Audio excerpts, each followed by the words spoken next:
है आप सभी लोग का आपके अपने YouTube channel live study Allahabad पर। तो जैसा कि आपको पता है, प्रत्येक दिन शाम को हम लोग Uttar Pradesh TGT PGT, Bihar TGT PGT, Jharkhand TGT PGT, Madhya Pradesh SET, UGC NET LT grade, Uttarakhand lecturer, Uttarakhand LT, Chhattisgarh SET, Jharkhand TGT PGT, Haryana TGT PGT और इसके साथ साथ अलग अलग राज्यों में असिस्टेंट प्रोफेसर की होने वाली परीक्षाओं के प्रीवियस ईयर क्वेश्चन पेपर को देखते हैं और साथ ही साथ इस सेशन में हम लोग ऐसे प्रश्नों का भी समावेश करते हैं जो प्रश्न इन परीक्षाओं के दृष्टिकोण से महत्वपूर्ण होते हैं। वही हमारी इकोनॉमिक्स की दूसरी क्लास आपको लाइव स्टडी इलाहाबाद के मोबाइल एप्लीकेशन पे देखने को मिलती है, जहां पे इकोनॉमिक्स के अलग अलग बैच चलाए जा रहे हैं और सभी बैचेज में आपको आपके सिलेबस के अनुसार इकोनॉमिक्स के सारे कंटेंट प्रोवाइड किए जा रहे हैं, ताकि कम समय में आप बेहतर ढंग से तैयारी कर सकें और अपनी सफलता को सुनिश्चित कर सकें। तो दोस्तों, आपको आपके सिलेबस के अनुसार लाइव स्टडी इलाहाबाद के मोबाइल एप्लीकेशन पे कंप्लीट कॉन्सेप्ट पढ़ाया जा रहा है, अर्थात इसकी थियरी की क्लास हो रही है यहाँ पे, क्योंकि थियरी बहुत जरूरी है। जब तक आपके थियरी कंप्लीट नहीं होते हैं, सभी प्रकार के प्रश्नों को सॉल्व करने में बहुत सारी कठिनाइयों का सामना करना पड़ता है। इसके साथ साथ यहाँ पे कंप्लीट आपको नोट्स भी दिए जा रहे हैं। मेरी खुद की हैंड राइटिंग का नोट्स मैं आपको प्रोवाइड करा रहा हूँ, ताकि आप एक तरफ कॉन्सेप्ट पढ़िए, दूसरी तरफ नोट्स के माध्यम से रिविजन करते रहिए। जब तक सिलेक्शन नहीं मिल जाता है, तब तक दोस्तों 1 घंटे कम से कम रोज नोट्स जरूर पढ़िए। टेस्ट सीरीज आपको दिया जा रहा है, समय समय पे टेस्ट दीजिए, देखिए कि गलती कहाँ हो रही है, गलती क्यों हो रही है, उसमें सुधार करिए, फिर अगला टेस्ट दीजिए, जिससे आपकी एक्यूरेसी बेहतर होगी। प्रीवियस ईयर के क्वेश्चन पेपर आपको दिए जा रहे हैं, जिससे आपको पता चलेगा कि किस लेवल की तैयारी आपको करनी है। और डायरेक्टली इनडायरेक्टली बहुत सारे क्वेश्चन प्रीवियस ईयर से पूछे जाते हैं। करंट की भी क्लासेस आपको करवाई जाती है, मतलब आपको सब कुछ मेरे द्वारा प्रोवाइड किया जा रहा है, सारे कंटेंट प्रोवाइड किए जाते हैं और एक सिस्टमेटिक वे से, रणनीति के माध्यम से, ताकि कम समय में बेहतर ढंग से आप अपनी तैयारी कर सकें और सफलता को सुनिश्चित कर सकें। और मैं निश्चित तौर पे कह सकता हूं कि जिस स्ट्रेटजी के तहत मैं कंटेंट को दे रहा हूं, अगर जो आप ठीक तरीके से फॉलो करेंगे तो निश्चित तौर पे 3 से 4 महीने के अंदर अंदर सारी चीजें आपकी क्लियर हो जाएंगी। और जो कोर्स की वैलिडिटी है वो लाइफ टाइम की है। इट मीन्स अगर जो आप एक बार एडमिशन लेते हैं तो वर्तमान परीक्षा में तो पढ़ेंगे ही पढ़ेंगे, साथ ही साथ इन फ्यूचर में अगर जो कोई नई वैकेंसी आती है और उसके लिए भी पढ़ना चाहते हैं, तो जब भी उसके लिए बैच प्रारंभ होगा, आपको ऑटोमेटिक ऐड कर दिया जाएगा। आपको अलग से फीस सबमिट करने की जरूरत नहीं होगी। एडमिशन की फीस लाइफ टाइम की वैलिडिटी के साथ केवल और केवल 2000 रुपये है। सो सिंपली आप अपनी फीस इस नंबर पर सबमिट करेंगे। गूगल पे, फोन पे या पेटीएम के माध्यम से आप अपनी फीस इस नंबर पर सबमिट कर सकते हैं और इसका स्क्रीनशॉट आपको इसी व्हाट्सएप नंबर पर सेंड करना होगा। किसी भी इंक्वायरी के लिए इस नंबर पर कॉल या व्हाट्सएप मैसेज भी कर सकते हैं। आप डिस्क्रिप्शन बॉक्स में जाकर के एप्लीकेशन को डाउनलोड करके डायरेक्ट भी कोर्स परचेज कर सकते हैं। सभी बैच उपलब्ध हैं। उत्तर प्रदेश टीजीटी पीजीटी का अलग बैच है, बिहार टीजीटी पीजीटी का अलग बैच है, यूजीसी नेट के लिए अलग बैच है, झारखंड में टीजीटी पीजीटी और जेट के लिए अलग बैच है, मध्य प्रदेश में सेट और टेट के लिए अलग बैच है, झारखंड उत्तराखंड में लेक्चरर और एलटी के लिए अलग अलग बैच है। अलग अलग राज्यों में जो एलटी ग्रेड की परीक्षाएं होती है, जीआईसी लेक्चरर की परीक्षाएं होती है, असिस्टेंट प्रोफेसर की परीक्षाएं होती हैं, या हरियाणा में जो पीजीटी की परीक्षा है, सबके लिए अलग अलग बैच अवेलेबल है। तो जो लोग भी एडमिशन लेना चाहते हैं, आप एडमिशन ले सकते हैं, या नीचे दिए गए नीचे दिए गए नंबर पे कॉल या व्हाट्सएप मैसेज भी कर सकते हैं। So good evening everybody. अब हम लोग मूव करेंगे अपने सेशन की तरफ और आज के सेशन का पहला प्रश्न और आसान सा प्रश्न है कि केन्स किस मुद्रास्फीति से बहुत अधिक चिंतित थे। तो सबसे पहले तो आपको ये जानना होगा कि मुद्रास्फीति होता क्या है। ठीक है, मुद्रास्फीति होता क्या है सर? तो मुद्रास्फीति क्या होता है? तो मुद्रास्फीति का मतलब ये होता है कि महंगाई, जिसे हम और आप अपनी भाषा में बोलते हैं कि महंगाई बहुत आ गई है, महंगाई बहुत आ गई है। महंगाई क्यों आ जाती है? महंगाई इसलिए आ जाती है क्योंकि वस्तुओं की कीमतों में वृद्धि हो जाती है। और वस्तु की कीमत क्यों बढ़ जाती है? तो किसी कारणवश अगर जो अर्थव्यवस्था में किसी वस्तु की मांग में वृद्धि हो जाए और उत्पादन कम रहे, अर्थात पूर्ति कम रहे, तो जब अर्थव्यवस्था में ज्यादा वस्तुओं की मांग होगी और वो वस्तु अर्थव्यवस्था में कम होगी, तो जाहिर सी बात है कि किसी वस्तु की मांग ज्यादा है और वो उसका उत्पादन कम हो रहा है, अर्थात पूर्ति कम हो रहा है, तो उसकी कीमतों में वृद्धि हो जाएगी। जब उसकी कीमतों में वृद्धि हो जाएगी तो हम लोग कहेंगे कि महंगाई आ गया है, और महंगाई को ही इकोनॉमिक्स की भाषा में मुद्रास्फीति बोला जाता है। ठीक है, तो मुद्रास्फीति क्या होता है आप समझ गए। उसके बाद किन्स की बात हो रही है कि किन्स साहब किस प्रकार की मुद्रास्फीति से अत्यधिक चिंतित थे। तो देखिए, एक प्रकार की मुद्रास्फीति होती है जिसे हम लोग बोलते हैं मांग प्रेरित मुद्रास्फीति। मांग प्रेरित मुद्रास्फीति। मांग प्रेरित मुद्रास्फीति के अंतर्गत क्या होता है कि जब अर्थव्यवस्था में मुद्रा की पूर्ति बढ़ जाती है, जब लोगों के पास पैसा ज्यादा आने लगता है, तो ऐसी स्थिति में लोगों की क्रय शक्ति बढ़ जाती है। तो लोगों की क्रय शक्ति बढ़ जाती है तो लोग अपने मांग को बढ़ा देते हैं, लेकिन मांग को तो बढ़ाना किसी के भी हाथ में है, लेकिन पूर्ति को उस अनुपात में नहीं बढ़ाया जा सकता है। जैसे मान लीजिए एक छोटा बच्चा भी जब पैदा होता है ना, तो सैकड़ों वस्तुओं की मांग उसे होती है, लेकिन क्या वो किसी एक वस्तु का उत्पादन कर पाता है, किसी एक वस्तु की पूर्ति कर पाता है? नहीं कर पाता है। तो अगर जो मांग में वृद्धि हो रही है और पूर्ति कम है, अर्थात उस वस्तु का उत्पादन कम हो रहा है, तो जाहिर सी बात है कि उस वस्तु की कीमतों में वृद्धि आ जाएगी, और उस वस्तु की कीमत में वृद्धि आ जाएगी तो इसे ही कहेंगे मांग प्रेरित मुद्रास्फीति। और इसी से किन्स साहब सबसे ज्यादा क्या थे? चिंतित थे। और दूसरा क्या होता है? लागत जनित मुद्रास्फीति। तो लागत जनित मुद्रास्फीति के अंतर्गत अगर जो उत्पादन लागतों में वृद्धि होती है, जैसे कच्चे माल, श्रमिक की मजदूरी, तो किसी वस्तु की उत्पादन लागतों में वृद्धि होने के कारण जब उस वस्तु की कीमत बढ़ जाती है तो उसे लागत प्रेरित मुद्रास्फीति कहते हैं। और संरचनात्मक मुद्रास्फीति क्या होती है? मांग व पूर्ति में असंतुलन के कारण जब महंगाई उत्पन्न होती है तो उसे संरचनात्मक मुद्रास्फीति बोलते हैं। ऑप्शन नंबर ए बिल्कुल सही है। अगला, कि जब केंद्रीय बैंक खुले बाजार में प्रतिभूतियों को बेचता है तो इससे क्या संभव होता है? देखिए, केंद्रीय बैंक क्या करता है कि अर्थव्यवस्था में मुद्रा की पूर्ति को बढ़ाने का भी काम करता है। मुद्रा की पूर्ति को कब बढ़ाएगा आरबीआई? मुद्रा की पूर्ति को तब बढ़ाएगा जब अर्थव्यवस्था में मांग और पूर्ति अपने न्यूनतम बिंदु पे हो, या अर्थव्यवस्था में मांग जनरेट हो रहा हो। तो ऐसी स्थिति में आरबीआई मुद्रा की पूर्ति को बढ़ाएगा। जब मुद्रा की पूर्ति को बढ़ाएगा तो सबके पास पैसा आएगा, तो जब सबके पास पैसा आएगा तो सभी लोग अपने मांग को बढ़ाएंगे। जब सभी लोग अपने मांग को बढ़ाएंगे तो मांग के अनुसार उत्पादन भी बढ़ेगा, अर्थात पूर्ति भी बढ़ेगा। तो मांग व पूर्ति क्रियाशील हो जाएगा, तो अर्थव्यवस्था में उत्पादन का स्तर बढ़ने लगेगा। और जब अर्थव्यवस्था में उत्पादन बढ़ेगा तो ऐसी स्थिति में देश की राष्ट्रीय आय में क्या आ जाएगी? वृद्धि आ जाएगी। उत्पादन का बढ़ना ही तो राष्ट्रीय आय में वृद्धि होती है। ठीक है, अब देखिए, और राष्ट्रीय आय में वृद्धि होगी तो देश विकास के पथ पे अग्रसर हो जाएगा।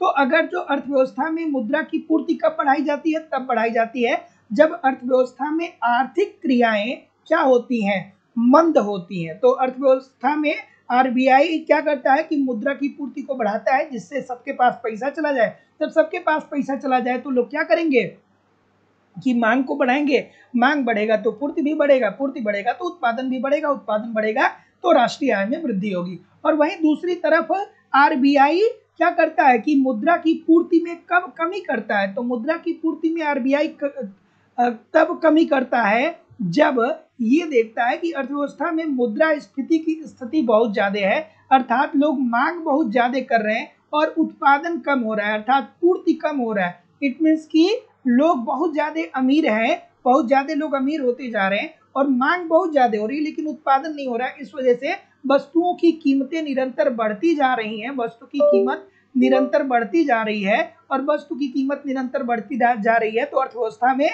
एक सीमा तक ही मुद्रास्फीति सही होता है। एक सीमा के बाद अर्थव्यवस्था को ये क्या करने लगता है? धीरे धीरे दिवालिया करने लगता है। तो मुद्रा पूर्ति में कमी तब होगी जब अर्थव्यवस्था में किसी वस्तु की मांग बहुत ज्यादा है और उत्पादन कम हो रहा है, अर्थात पूर्ति कम हो रहा है। तो ऐसी स्थिति में कीमतों को कंट्रोल करने के लिए मुद्रा की पूर्ति घटाई जाती है, जहाँ पे जब मुद्रा की पूर्ति घटेगी तो मांग भी कम होगा, मांग कम होगा और मांग के बराबर पूर्ति हो जाएगी तो कीमतों में कमी आ जाएगी। ठीक है, तो यहाँ पे क्या हो जाएगा? यहाँ पे कीमत में कमी आ जाएगी। अब चलिए बताइए इस प्रश्न का उत्तर क्या आ रहा है। तो जब केंद्रीय बैंक खुले बाजार में प्रतिभूतियों का विक्रय करता है, ठीक है, खुले बाजार में क्या हो रहा है? प्रतिभूतियों का विक्रय हो रहा है। थोड़ा ध्यान से समझिए, बहुत सारे लोग गलत कर रहे हैं, बहुत सारे लोग इस प्रश्न को गलत कर रहे हैं, बहुत सारे लोग इस प्रश्न का उत्तर गलत कर रहे हैं। थोड़ा आराम से करिए यार। ठीक है, क्या उत्तर आ रहा है? सी डी में बहुत सारी विविधता आ रही है, सी और डी में बहुत सारी विविधता आ रही है। अब देखिए डी क्यों आप बोल रहे हैं। देखिए ये क्या हो रहा है कि केंद्रीय बैंक खुले बाजार में प्रतिभूतियों का विक्रय कर रहा है, तो जो विक्रेता होता है वो पैसा प्राप्त करता है। ठीक है, जैसे मान लीजिए कि कोई प्रतिभूति है, उस प्रतिभूति को जब आरबीआई बेच रहा है तो इसका मतलब कि जिसको वो बेच रहा है वो आरबीआई को मुद्रा देगा ना, तभी तो प्रतिभूति बेचेगा। तो अगर जो प्रतिभूति को बेच रहा है केंद्रीय बैंक, तो ऐसी स्थिति में जो अर्थव्यवस्था में पड़ी हुई मुद्रा है वो अब किसके तरफ जा रही है? आरबीआई के पास चली जा रही है। तो जब आरबीआई के पास चली जा रही है तो अर्थव्यवस्था में मुद्रा की पूर्ति कम हो जा रही है, और जब अर्थव्यवस्था में मुद्रा की पूर्ति कम हो जाएगी तो जाहिर सी बात है कि मुद्रा की पूर्ति में संकुचन होगा और ब्याज दर में वृद्धि होगी। अब एक लाइन की बात ये भी आप समझ लीजिएगा कि अगर जो अर्थव्यवस्था में मुद्रा की पूर्ति कम होगी तो क्या होगा कि बहुत सारे लोग ऋण की डिमांड करने लगेंगे, क्योंकि लोगों के पास पैसा ही नहीं होगा। तो जब मुद्रा की पूर्ति कम होगी तो लोग पैसे का डिमांड करने लगेंगे तो ब्याज की दर में क्या आ जाएगी? वृद्धि आ जाएगी, ब्याज दर बढ़ जाएगी। So option number C. अगला प्रश्न, यदि अन्य बातें समान हो तो मुद्रा की पूर्ति में वृद्धि का परिणाम क्या होगा? चलिए अब वही प्रश्न आपसे पूछ रहा है। अब देखिए दोस्तों, अगर जो आपने एक बार ढंग से इकोनॉमिक्स के कॉन्सेप्ट को ठीक तरीके से पढ़ लिया ना, तो ये प्रश्न कहीं भी इधर उधर होने वाले नहीं, बशर्ते आप कॉन्सेप्ट को पढ़े हैं। तो अगर जो कॉन्सेप्ट नहीं पता है तो फिर चीजें नहीं समझ में आएंगी। अब जिसको कॉन्सेप्ट पता होगा ना, उसको ये लग रहा होगा बहुत आसान सा प्रश्न। तो मैं बार बार इसीलिए बोलता हूँ कि आपको एक रणनीति के माध्यम से, सिस्टमेटिक वे से इकोनॉमिक्स के सारे कॉन्सेप्ट पढ़ाए जा रहे हैं, कंप्लीट आपको नोट्स दिए जा रहे हैं, टेस्ट सीरीज दिए जा रहे हैं, प्रीवियस ईयर की क्वेश्चन पेपर और करंट सब कुछ प्रोवाइड किया जा रहा है। बस आप इत्मीनान से एप्लीकेशन पे पढ़िए और यूट्यूब पे फॉलो करिए। बहुत कम समय में आप ये महसूस करेंगे, ये देखेंगे कि आपको इकोनॉमिक्स में लगभग सारी चीज़ें तैयार हो गई हैं और आप उसके बाद अपनी सफलता को भी सुनिश्चित कर सकते हैं। तो सिस्टमेटिक वे से सारी चीज़ें दी जा रही हैं। जो लोग भी एडमिशन लेना चाहते हैं नीचे दिए गए नंबर पे कॉल या व्हाट्सएप मैसेज कर सकते हैं। चलिए क्या उत्तर आ रहा है? सी बोल रहे हैं बहुत सारे लोग। तो देखिए, यदि अन्य बातें समान रहे, मुद्रा की पूर्ति में वृद्धि हो जाए, तो जब अर्थव्यवस्था में मुद्रा की पूर्ति बढ़ जाएगी तो सबके पास पैसा जाएगा ना। एक बात यहाँ पे ध्यान से समझिएगा, बहुत बच्चे नहीं समझ पाते हैं कि मुद्रा में पूर्ति की वृद्धि का मतलब क्या होगा। तो जैसे अभी हम लोग कह रहे थे ना कि हम लोग 3 ट्रिलियन की इकोनॉमी बन रहे हैं, हम लोग को 5 ट्रिलियन की इकोनॉमी बनना है। लेकिन यही अगर जो आज से 20 साल पहले, 25 साल पहले की बात करें तो भारतीय अर्थव्यवस्था में इतनी ज्यादा पैसा नहीं हुआ करती थी, ठीक है। तो जब आपकी अर्थव्यवस्था में मुद्रा की पूर्ति बढ़ेगी तो केवल ये मुकेश अंबानी के पास नहीं जाएगा, धीरू भाई अंबानी के पास नहीं जाएगा, ये सबके पास आएगा। अगर जो आरबीआई या सरकार 5,000 करोड़ रुपए अर्थव्यवस्था में डाल रही है तो वो ऊपर से लेके नीचे एक श्रमिक के पास भी आएगा और एक पूंजीपति के पास भी जाएगा, क्योंकि पूंजीपति उत्पादन करेगा तो वो पैसा मजदूर को मजदूरी के रूप में देगा। तो जब मुद्रा की पूर्ति में वृद्धि होगा तो पैसा सबके पास आएगा, और जब सबके पास पैसा आएगा तो जब आपके पास पैसा रहेगा ही तो आप क्यों किसी से ऋण लेंगे, और जब आप किसी से ऋण लेंगे ही नहीं तो ऐसी स्थिति में क्या होगा?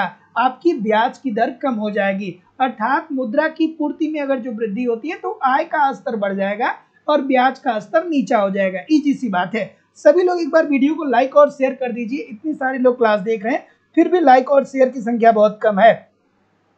सभी लोग एक बार वीडियो को लाइक और शेयर कर दीजिए, और जितने लोग भी अभी तक चैनल को सब्सक्राइब नहीं किए हैं, आप चैनल को सब्सक्राइब करके इत्मीनान से पढ़ते रहिए। आप इत्मीनान से पढ़ते रहिए, मैं आपको इतना कंटेंट दूंगा, इतनी सारी चीजें मैं प्रोवाइड कराऊंगा कि बस अगर जो आप अगर जो मेरी पूरी क्लास को देख रहे हैं ना तो आपको बहुत मजा भी आएगा, और आपको लगेगा जब क्लास लेकर के आप उठेंगे ना तो आपको लगेगा कि यार पहले से ज्यादा इकोनॉमिक्स अब आपको आ रही है ना। निश्चित तौर पे लगेगा, जब पूरा सेशन आप देख लेंगे तो लगेगा कि आपको पहले से ज्यादा इकोनॉमिक्स आ रही है। तो आप अपना इम्प्रूव यहाँ पे दिन प्रतिदिन करते रहिए, बस आराम से पढ़ते रहिए। बस आप मुझे समय दीजिए, मैं आपको बिल्कुल सारी चीजें वही प्रोवाइड करा रहा हूँ जो बार बार पूछी जाती हैं, और आपकी परीक्षा में अलग से कुछ भी नहीं आएगा, क्योंकि हम लोग इतनी सारी चीजों को कर रहे हैं कि इकोनॉमिक्स के प्रश्न कहाँ से बनेंगे। बस आप ईमानदारी से पढ़ते रहिए। स्फीति अवसाद को क्या बोलते हैं? इसे स्टैगफ्लेशन बोलते हैं। स्टैगफ्लेशन बोलते हैं, ठीक है। एक प्रश्न पूछा जाता है कि स्फीति अवसाद या स्टैगफ्लेशन क्या होता है। तो स्टैगफ्लेशन या स्फीति अवसाद का मतलब ये होता है, चलिए बताइए पहले, ठीक है, बिल्कुल। तो स्टैगफ्लेशन का मतलब ये होता है कि अर्थव्यवस्था में सतत रूप से बेरोजगारी बढ़ रही है। सतत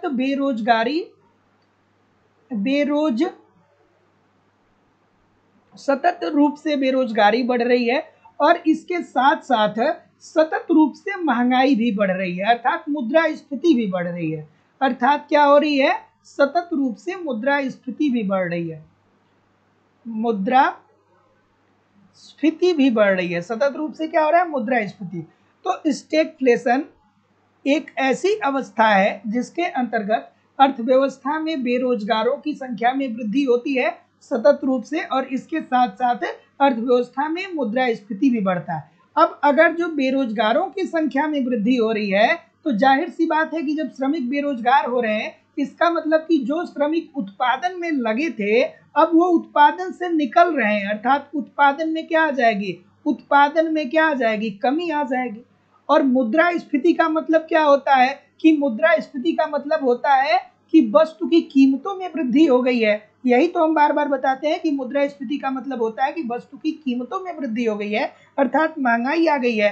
सो ऑप्शन नंबर जितने लोग भी ये बोल रहे हैं कि उत्पाद की घटती हुई मात्रा के साथ कीमत में वृद्धि, तो एक कंडीशन ये पूछा जाता है, एक शब्दों में इससे पूछा जाता है, दूसरे शब्दों में ये कहा जाता है, और तीसरे शब्द में क्या कहा जाता है कि अर्थव्यवस्था मंदी की तरफ तेजी से बढ़ रही है। ठीक है, अर्थव्यवस्था मंदी के तरफ तेजी से बढ़ रही है क्योंकि उत्पादन बढ़ रहा है, और मंदी के साथ साथ अर्थव्यवस्था में क्या देखने को मिल रहा है? मुद्रास्फीति भी देखने को मिल रहा है। तो ये तीनों चारों टर्म आप याद रखिएगा क्योंकि यहाँ से प्रश्न बार बार आपसे आपके पेपर में पूछे जाते हैं। सो ऑप्शन नंबर ए। अगला, कि एक देश का भुगतान संतुलन आलेख प्रस्तुत करता है उसके, चलिए एक बार लाइक कर दीजिए। उमेश कुमार गुप्ता जी, ठीक है, राजन सिंह जी, रवि कुमार जी, अभी चौधरी जी, रत्नेश कुमार जी, शिवानी श्रीवास्तव जी, अरुधति देवी जी, प्रिया सिंह जी, राज सिंह जी, सदानंद मिश्रा जी, कोमल बिहारी जी, सभी लोगों से निवेदन है, इतने सारे लोग क्लास देख रहे हैं फिर भी लाइक और शेयर की संख्या बहुत कम है। चलिए क्या उत्तर आ रहा है सर? इजी सी बात है, भुगतान संतुलन की बात हो रही है। तो देखिए एक लाइन में मैं बताऊंगा, आपको पूरी जिंदगी भर याद रहेगा। भुगतान संतुलन का मतलब ये होता है कि जैसे मान लीजिए कि हमारा देश है ये भारत, ठीक है, हमारा ये देश है और ये हमारा देश ये है भारत।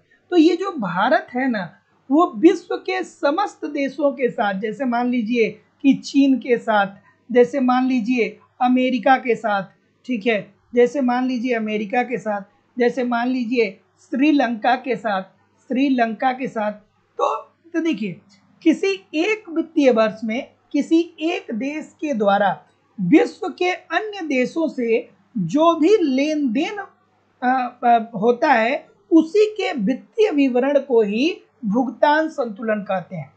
तो भुगतान संतुलन क्या होता है? तो किसी एक वित्तीय वर्ष में किसी एक देश के द्वारा विश्व के अन्य देशों के साथ समस्त लेन देन के वित्तीय विवरण को ही भुगतान संतुलन कहा जाता है। सो जितने लोग भी ऑप्शन नंबर क्या बोल रहे हैं?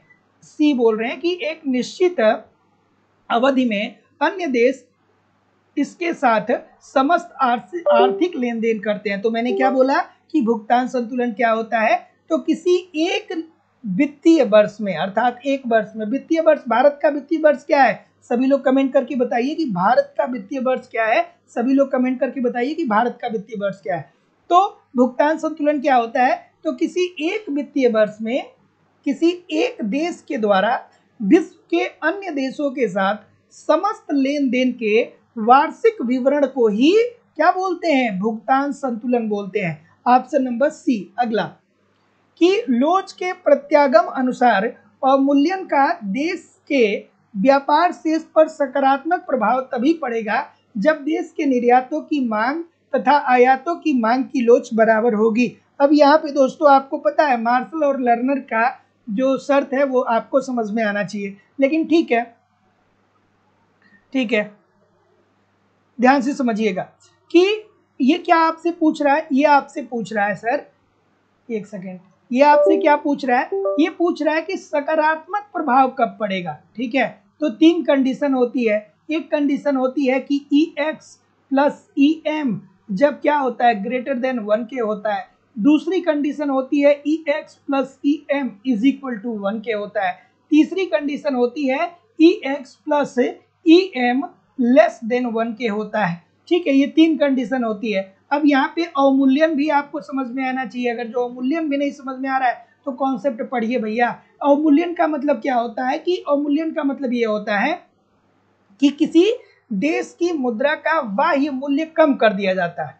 ठीक है, किसी देश की मुद्रा का बाह्य मूल्य कम कर दिया जाता है। किसी देश की मुद्रा का बाह्य मूल्य कम कर दिया जाता है। अब बाह्य मूल्य कम कैसे किया जाता है ये भी बात आपको जाननी चाहिए। ठीक है, तो अवमूल्यन से क्या होता है कि मुद्रा का बाह्य मूल्य कम हो जाता है, और जब मुद्रा का बाह्य मूल्य कम हो जाता है तो ऐसी स्थिति में निर्यात जो होते हैं वो सस्ते हो जाते हैं।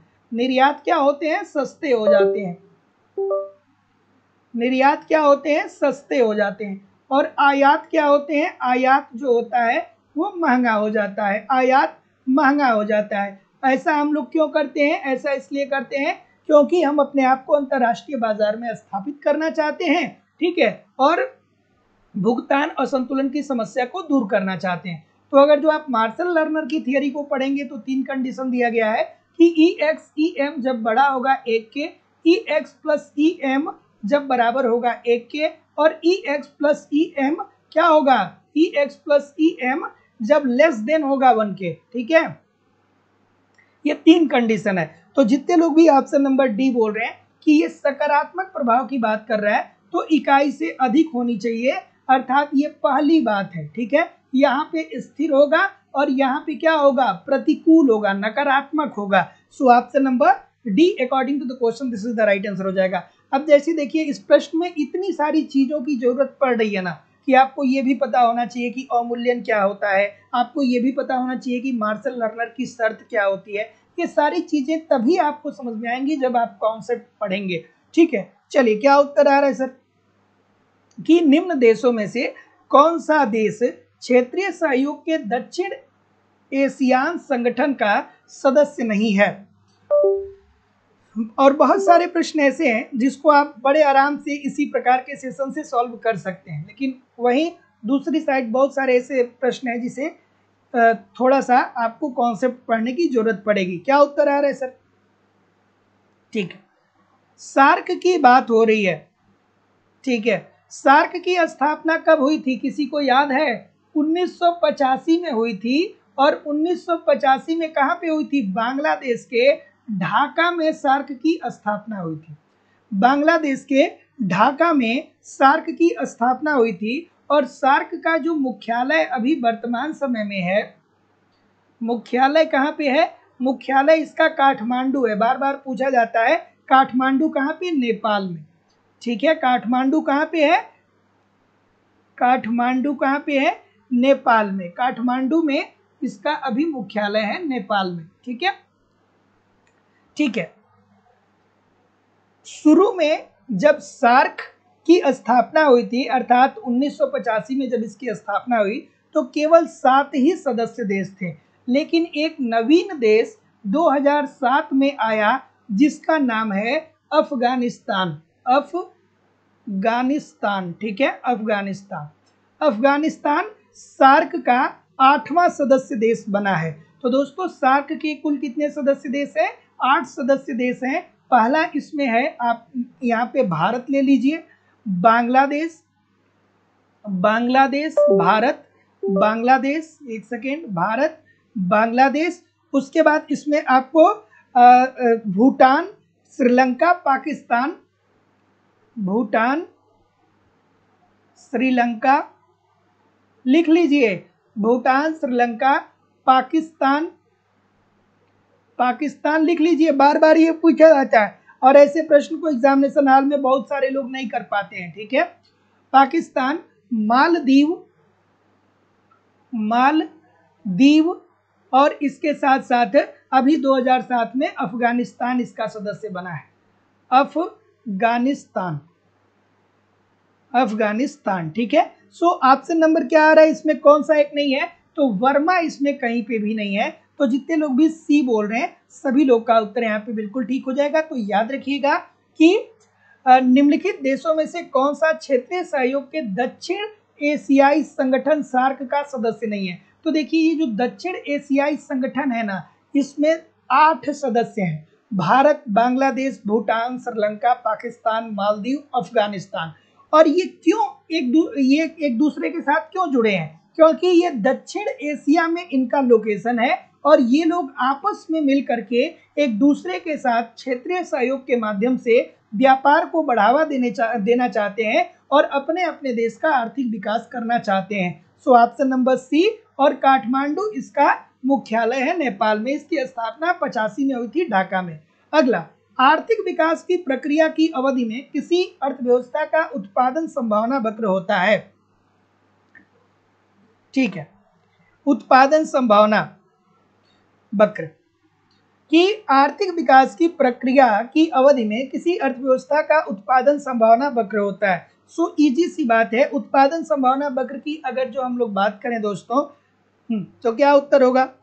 तो देखिए अब यहाँ से प्रश्न आपको यहीं से सॉल्व कर लेना है कि आर्थिक विकास की प्रक्रिया में जब आर्थिक विकास होगा, सो इसका सीधा सीधी मतलब क्या है? इसका मतलब है कि अर्थव्यवस्था में वस्तुओं की एक तरफ मांग भी बढ़ रही है और दूसरी तरफ पूर्ति भी बढ़ रही है, अर्थात उत्पादन भी बढ़ रहा है। और जब उत्पादन में वृद्धि होती है तो जाहिर सी बात है कि ये दाहिनी तरफ विस्थापित होता हुआ होता है। Option number B according to the question this is the right answer हो जाएगा। अगर जो आपने मांग के नियम को पढ़ा होगा तो आप बहुत अच्छा आराम से इस बात को समझते होंगे। Option number B according to the question this is the right answer हो जाएगा। अगला प्रश्न है, खूबसूरत सा प्रश्न है, थोड़ा आराम से करिएगा कि किसी देश के विकास स्तर के अनुमान अथवा तुलना करने के लिए अन्य बातों के साथ निम्नलिखित अभिलक्षण प्रयोग किए जाते हैं। थोड़ा आराम से करिएगा, अच्छा सा प्रश्न है।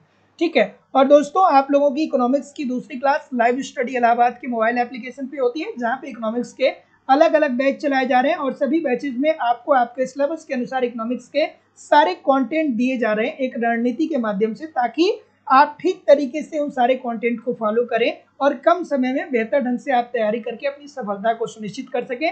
दोस्तों लाइव स्टडी इलाहाबाद के मोबाइल एप्लीकेशन पे आपको इकोनॉमिक्स के सारे कॉन्सेप्ट सिंपल सटीक साधारण भाषा में पढ़ाए जा रहे हैं। इसकी लाइव क्लास होती है, इनके इस लाइव क्लास में आप नहीं जुड़ेंगे तो बाद में आपको रिकॉर्डेड क्लास भी मिल जाएगी, आप अपने समय के अनुसार कभी भी क्लास को देख सकते हैं। आपको कंप्लीट इकोनॉमिक्स के नोट्स भी दिए जा रहे हैं, मेरी खुद की हैंड राइटिंग के नोट्स आपको दिए जा रहे हैं, ताकि आप एक तरफ कॉन्सेप्ट को पढ़िए, दूसरी तरफ नोट्स के माध्यम से अपना रिवीजन करते रहिए। आपको टेस्ट सीरीज भी दिए जा रहे हैं ताकि आप टेस्ट दीजिए, इस बात को समझिए कि गलती कहाँ हो रही है, क्यों हो रही है, उसमें सुधार करिए जिससे आपकी एक्यूरेसी बेहतर हो पाए। आपको प्रीवियस ईयर के क्वेश्चन पेपर भी दिए जा रहे हैं, डायरेक्टली इनडायरेक्टली बहुत सारे क्वेश्चन प्रीवियस से पूछे जाते हैं और आपको करंट भी करवाया जा रहा है। सब कुछ कवर कराना हमारी जिम्मेदारी है, बस आप ईमानदारी से एप्लीकेशन पे सारे कंटेंट को फॉलो करते रहिए, यूट्यूब पे प्रैक्टिस करते रहिए, कहीं भी इधर उधर से कुछ भी आपको करेक्ट करने की जरूरत नहीं होगी। एडमिशन फीस लाइफ टाइम की वैलिडिटी के साथ केवल और केवल 2000 रुपये है। सो सिंपली आपको अपनी फीस इस नंबर पे सबमिट करनी होगी, गूगल पे, फोन पे या पेटीएम के माध्यम से आप अपनी फीस इस नंबर पे सबमिट कर सकते हैं और इसका स्क्रीनशॉट आपको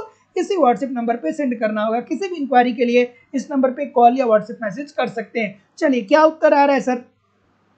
कि किसी देश के विकास स्तर के अनुमान अथवा तुलना करने के लिए अन्य बातों के साथ निम्नलिखित अभिलक्षण प्रयोग किए जा सकते हैं। कौन कौन से? हाँ ठीक है, हाँ नोट्स, अगर जो केवल आप नोट्स प्राप्त करना चाहते हैं तो उसकी शुल्क है 499 रुपये है। लाइफ टाइम की वैलिडिटी के साथ इकोनॉमिक्स का मैं नोट्स आपको प्रोवाइड करा रहा हूँ, ठीक है। और उसमें अगर जो लोग बैच ज्वाइन करेंगे उनको फ्री ऑफ कास्ट मिलेगा। जो लोग केवल नोट्स प्राप्त करना चाहते हैं 499 में आप नोट्स प्राप्त कर सकते हैं। मेरे द्वारा लिखा गया नोट्स है, एक सिस्टमेटिक वे से इकोनॉमिक्स के सारे यूनिट वहाँ पे आपको मिलेंगे। आपको कभी भी इकोनॉमिक्स के नोट्स को इधर उधर से कलेक्ट करने की जरूरत नहीं पड़ेगी, है ना। एक सिस्टमेटिक वे से सारे यूनिट के सारे कॉन्सेप्ट के नोट्स में प्रोवाइड करा रहा हूँ, मेरी खुद की हैंड राइटिंग का है। एक बार अगर जो आप उस नोट्स को प्राप्त कर लेंगे तो आपको दोबारा जिंदगी में नोट्स इधर उधर से परचेज करने की जरूरत या इधर उधर से कलेक्ट करने की जरूरत नहीं पड़ेगी। एक क्रम में सिस्टमेटिक वे से सारी चीजें आपको मिलने लगेंगी और समय समय पे उसमें अपडेट भी होता रहेगा। क्या उत्तर आ रहा है? सो ऑप्शन नंबर जितने लोग भी डी बोल रहे हैं कि देखिए किसी देश के विकास स्तर के अनुमान अथवा तुलना करने के लिए अन्य बातों के साथ निम्नलिखित में से कौन से अभिलक्षण प्रयोग किए जाते हैं। तो कृषि से उत्पन्न राष्ट्रीय आय का प्रतिशत, तो अगर जो राष्ट्रीय आय में कृषि का योगदान ज्यादा है तो ये कहा जाएगा कि वो देश अभी पिछड़ा है, ठीक है। राष्ट्रीय आय में कृषि का योगदान कम होना चाहिए, तभी हम कहेंगे कि देश विकास के पथ पे अग्रसर है। जैसे अगर जो आप इंग्लैंड की अर्थव्यवस्था को देखेंगे, आप अमेरिका की अर्थव्यवस्था को देखेंगे, तो उनकी कुल राष्ट्रीय आय का केवल और केवल 3 से 5% ही कृषि क्षेत्र से आता है। केवल 3 से 5% ही कृषि क्षेत्र से आता है। लेकिन भारतीय अर्थव्यवस्था के परिप्रेक्ष्य में अगर जो बात करें तो कृषि कुल राष्ट्रीय आय का कृषि प्रतिशत कितना है, वर्तमान समय में ये 17% के आसपास है। ठीक है, तो अभी भी हम लोग क्या है, बहुत पीछे हैं। तो ये बात तो ठीक है।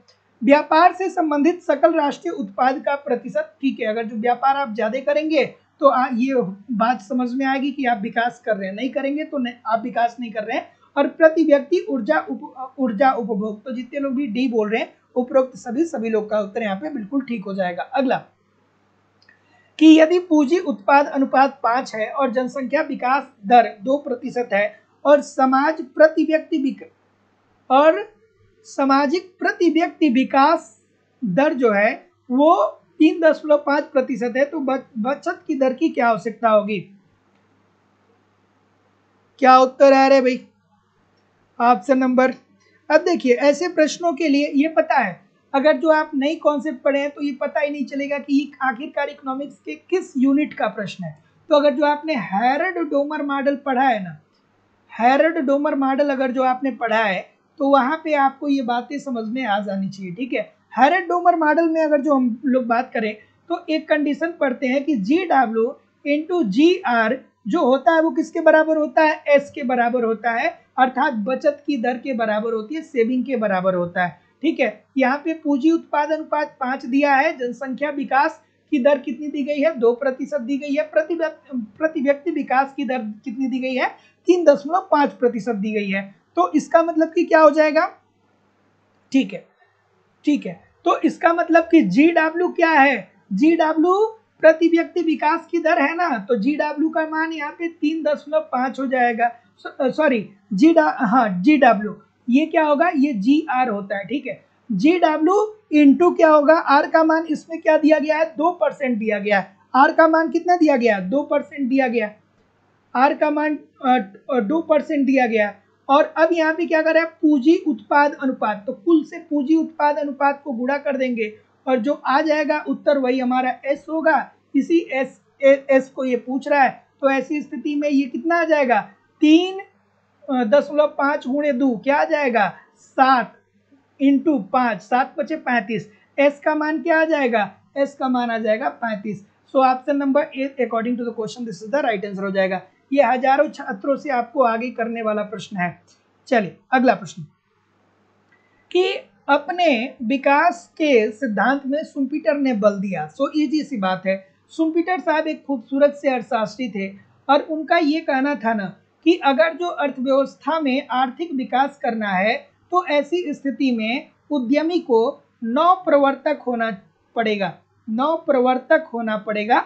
नवप्रवर्तक का मतलब उससे नया आइडिया लाना पड़ेगा, कोई ऐसा आइडिया लाना पड़ेगा जो आज के पहले किसी ने भी न सोचा हो। जैसे किसी ने सोचा ना कि पानी को बॉटल में, भारत जैसे देश में पानी को बॉटल में भर के भी बेचा जा सकता है, लेकिन अगर जो इस प्रकार की चीजें पहले नहीं हुई होती और आज आप कहते हैं कि हम भारत जैसे देश में बॉटल में पानी भर के बेचेंगे, तो आप पे लोग सभी लोग क्या करते, आपका मजाक उड़ाते, कहते भारत में पानी बिकेगा। लेकिन किसी एक व्यक्ति ने समझा कि लोग हमेशा घर में नहीं रहते हैं, बहुत सारे लोग ऑफिस जाते हैं, बहुत सारे लोग यात्रा पे निकलते हैं, तो ऐसी स्थिति में हर जगह पानी की उपलब्धता नहीं होती है, तो अब हम पानी बेचेंगे। तो कोई एक कंपनी आई, उसने क्या कर दिया, बॉटल में पानी बेचना शुरू कर दिया और करोड़ों अरबों रुपए का उन्होंने क्या कर लिया, व्यापार कर दिया।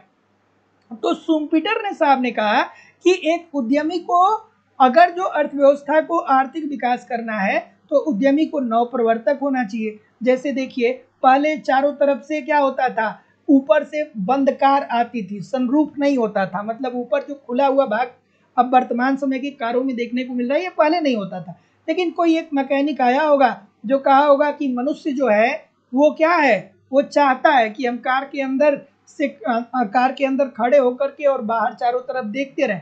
तो उसने आया, बस थोड़ा सा जगह बना दिया और उसी थोड़ी सी जगह के चक्कर में आप ये समझ लीजिए कि कितने सारे लोग अरबों खरबों रुपए की कार जो है वो यूजलेस हो गई। लोग अब सबको क्या चाहिए, सनरूफ वाली। कोई अपना 50 लाख रुपए का कार रखा है, लेकिन फिर भी क्या है कि सनरूफ वाली कार चाहिए। वो कार अब उसकी खराब हो गई, अब फिर वो क्या कर रहा है, 50 लाख की जगह 1 करोड़ रुपए लगा करके सनरूफ वाला वो कार खरीद रहा है। तो इससे क्या हो रहा है, उत्पादन का स्तर बढ़ रहा है, देश आर्थिक विकास के पथ पे जा रहा है। और जब आप नवप्रवर्तक हो जाएंगे तो आपको क्या करना चाहिए, बैंक से ऋण लेना चाहिए। बैंक से आपको क्या करना चाहिए, साख लेना चाहिए, क्योंकि आप नवप्रवर्तक तो हो जाएंगे लेकिन उत्पादन भी तो आपको करना है ना। तो उत्पादन करने के लिए पैसा चाहिए, पैसा चाहिए तो आप बैंक से ले लीजिए। अगला, संतुलित विकास प्राकल्पना इस मान्यता पे आधारित है। संतुलित विकास की अगर जो बात करें ना दोस्तों, तो सॉरी असंतुलित विकास, तो असंतुलित विकास की बात करें तो ये किसने दिया था, हर्षमैन ने दिया था। हर्षमैन साहब ने दिया था असंतुलित विकास। असंतुलित विकास के अंतर्गत उन्होंने क्या कहा, उन्होंने कहा कि अर्थव्यवस्था के सभी क्षेत्रों में समान रूप से आपको निवेश नहीं करना चाहिए, क्योंकि अर्थव्यवस्था में श्रम व पूंजी सीमित मात्रा में है। श्रम और पूंजी क्या है, श्रम व पूंजी सीमित मात्रा में विद्यमान है। तो ऐसी स्थिति में अगर जो आपको लगता है कि आपके पास जो श्रम व पूंजी है, अगर जो आपको ए क्षेत्र और बी क्षेत्र में इस सीमित श्रम को लगा करके लाभ प्राप्त करने की ज्यादा संभावना लग रही है, तो आप ए बी में ही लगाइए। उसके बाद जब आप यहाँ से लाभ प्राप्त करिएगा तब सी और डी में जाइएगा। सो option number see this is the right answer हो जाएगा। अगला, चलिए, कि उड़ते हंसों की पंक्ति प्रारूप फ्लाइंग इज मॉडल का संबंध औद्योगिकरण के उस प्रारूप से है जो विशिष्ट है। चलिए बताइए सर। ऑप्शन नंबर, तो क्या बोल रहे हैं, ठीक है, तो पूर्व एशियाई अर्थव्यवस्थाओं के लिए, ठीक है, तो पूर्व एशियाई अर्थव्यवस्था जो है ना दोस्तों, वो आपस में मिलकर के, अभी आपने एक देखा ना कि आसियान है, तो ये भी एक क्षेत्रीय संगठन है जो जिसमें भारत है, पाकिस्तान है, बांग्लादेश है, मालदीव है, जिसमें अफगानिस्तान है, 8 कंट्रियां हैं। तो ये सभी लोग मिलकर के आपस में क्या करने चाहते, आपस में व्यापार को सुगमता पूर्वक करना चाहते हैं और एक दूसरे के साथ मिलकर के अपना अपना आर्थिक विकास करना चाहते हैं। उसी तरीके से उड़ते हंसों की उड़ते हंसों की पंक्ति, ये जो प्रारूप है अर्थात फ्लाइंग डिश जो मॉडल है, इसका भी संबंध किससे है, ये औद्योगिकरण के क्षेत्र में है और पूर्व एशियाई अर्थव्यवस्थाओं के संदर्भ में है। So option number D. अगला, टोरंटो शर्त का संबंध उन शर्तों से है। टोरंटो शर्त का संबंध किससे भाई, टोरंटो शर्त का संबंध किससे? सभी लोग एक बार लाइक और शेयर तो कर दीजिए, इतने सारे लोग क्लास देख रहे हैं, इतने सारे लोग क्लास देख रहे हैं, फिर भी लाइक और शेयर की संख्या बहुत कम है। चलिए, टोरंटो शर्त की अगर जो बात करें तो इजी सी बात है, तो टोरंटो शर्त उन शर्त से संबंधित है जो विकासशील देशों की ऋणग्रस्तता की समस्या को सुलझाने का प्रयास करते हैं। ठीक है, so option number D easy सी बात है। तो याद रखिएगा कि टोरंटो शर्त का मतलब यह है कि जिसके अंतर्गत पाश्चात्मक अर्थव्यवस्थाओं के विकासशील देशों की ऋणग्रस्तता की समस्या को सुलझाने का प्रयास किया। Option number D according to the question this is the right answer हो जाएगा। तो याद रखिएगा, टोरंटो शर्त का संबंध किससे है, विकासशील देशों की ऋणग्रस्तता की समस्या को सुलझाने से। अगला, कि विकासशील देशों की निम्नलिखित में से किस समस्या के निदान हेतु बेकर प्लान एक युक्ति के रूप में प्रयुक्त की गई। बेकर प्लान एक युक्ति के रूप में प्रयोग की गई, चलिए बताइए सर। ठीक है, बेकर प्लान, क्या उत्तर आ रहा है, हाँ क्या उत्तर होगा, ऑप्शन नंबर क्या बोल रहे हैं, ठीक है, ठीक है, ऑप्शन नंबर क्या बोल रहे हैं,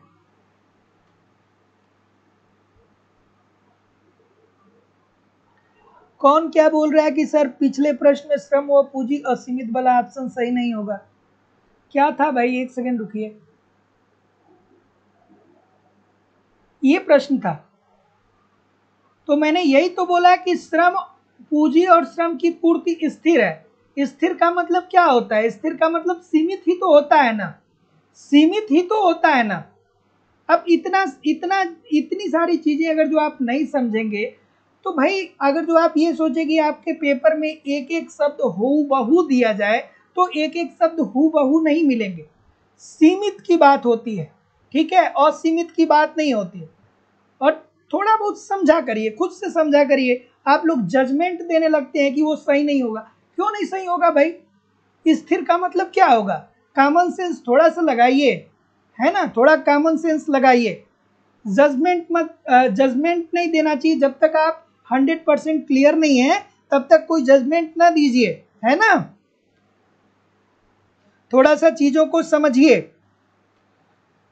कि क्या सही है क्या गलत है। अगर जो सीमित दे दिया, अगर जो वहां पे स्थिर दे दिया गया है, स्थिर का मतलब क्या होता है कि एक निश्चित सीमा ही है। स्थिर का क्या मतलब होता है? एक निश्चित सीमा ही है ना।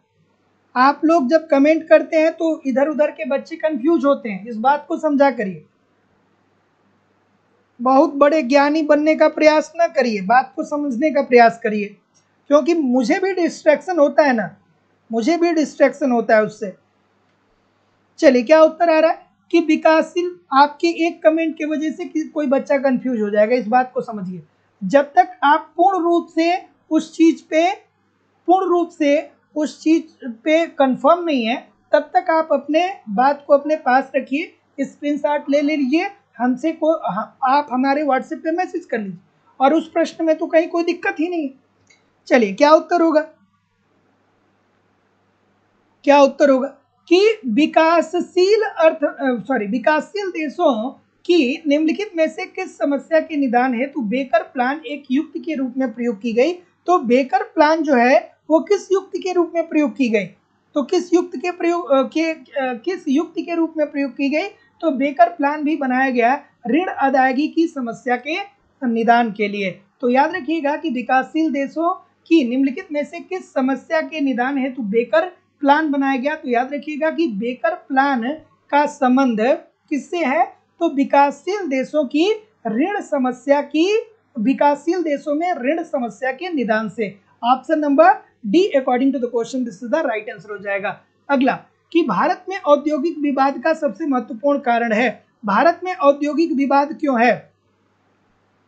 अच्छा, शायद मैंने सी कर दिया था क्या, टिक किया था क्या? अच्छा ठीक है, टिक किया हो तो मैंने एक्सप्लेन तो सही किया था, बच्चे समझ गए होंगे। चलिए, क्या उत्तर आ रहा है कि भारत में औद्योगिक विवाद का सबसे महत्वपूर्ण कारण रहा है। क्या कारण रहा है? तो इजी सी बात है, उद्योगों में विवाद का सबसे बड़ा कारण क्या है? ये कब से आ रहा है? ये तब से आ रहा है जब से दास कैपिटल लिखा गया। किसके द्वारा? कार्ल मार्क्स साहब के द्वारा। ठीक है, उन्होंने क्या कहा था? उन्होंने कहा था कि एक तरफ क्या होता है कि किसी भी वस्तु का उत्पादन करने के लिए एक तरफ पूंजीपति होता है, एक तरफ पूंजीपति होता है, और दूसरी तरफ कौन होता है? दूसरी तरफ श्रमिक होता है। ठीक है, श्रमिक होता है। तो ये जो पूंजीपति होता है ना, वो क्या करता है कि जो श्रमिक अतिरेक उत्पन्न करता है, उस अतिरेक के कारण ही पूंजीपति लाभ कमाता है। ठीक है, अर्थात पूंजीपति श्रमिकों को उनकी सीमांत उत्पादकता के बराबर ऋण नहीं देता। अगर जो कोई श्रमिक 100 रुपए की वस्तु का उत्पादन कर रहा है, अगर जो किसी पूंजीपति को किसी वस्तु के उत्पादन से 100 रुपए का लाभ मिल रहा है, तो ऐसी स्थिति में पूंजीपति केवल और केवल श्रमिक को 5 रुपए या 10 रुपए की मजदूरी देने का कार्य करता है। इट मीन्स कि जो पूंजीपति होता है वो लाभ किसके कारण प्राप्त करता है? श्रमिक के कारण प्राप्त करता है। और श्रमिक जो अतिरेक उत्पन्न करता है वही पूंजीपति का लाभ होता है। और उद्योगों में एक तरफ श्रमिक ये चाहता है कि उसकी मजदूरी बढ़ाई जाए, श्रमिक क्या चाहेगा कि उसकी मजदूरी बढ़ाई जाए, और वहीं दूसरी तरफ पूंजीपति क्या चाहेगा कि उसकी लाभ बढ़ाई जाए। ठीक है, तो लाभ और मजदूरी, पूंजीपति के लाभ और मजदूरी में क्या होता है? विपरीत संबंध होता है। अगर जो मजदूरी ज्यादा मिलेगी तो लाभ में कमी आएगी, अगर जो मजदूरी कम मिलेगी तो लाभ में क्या हो जाएगी? वृद्धि हो जाएगी। तो मजदूरी और भत्ता, option number A according to the question this is the right answer हो जाएगा। अगला कि नाबार्ड की स्थापना की गई है। नाबार्ड की स्थापना, ये तो बच्चों वाला प्रश्न है। नाबार्ड की स्थापना कब की गई थी सर? ठीक है, इजी सी बात है।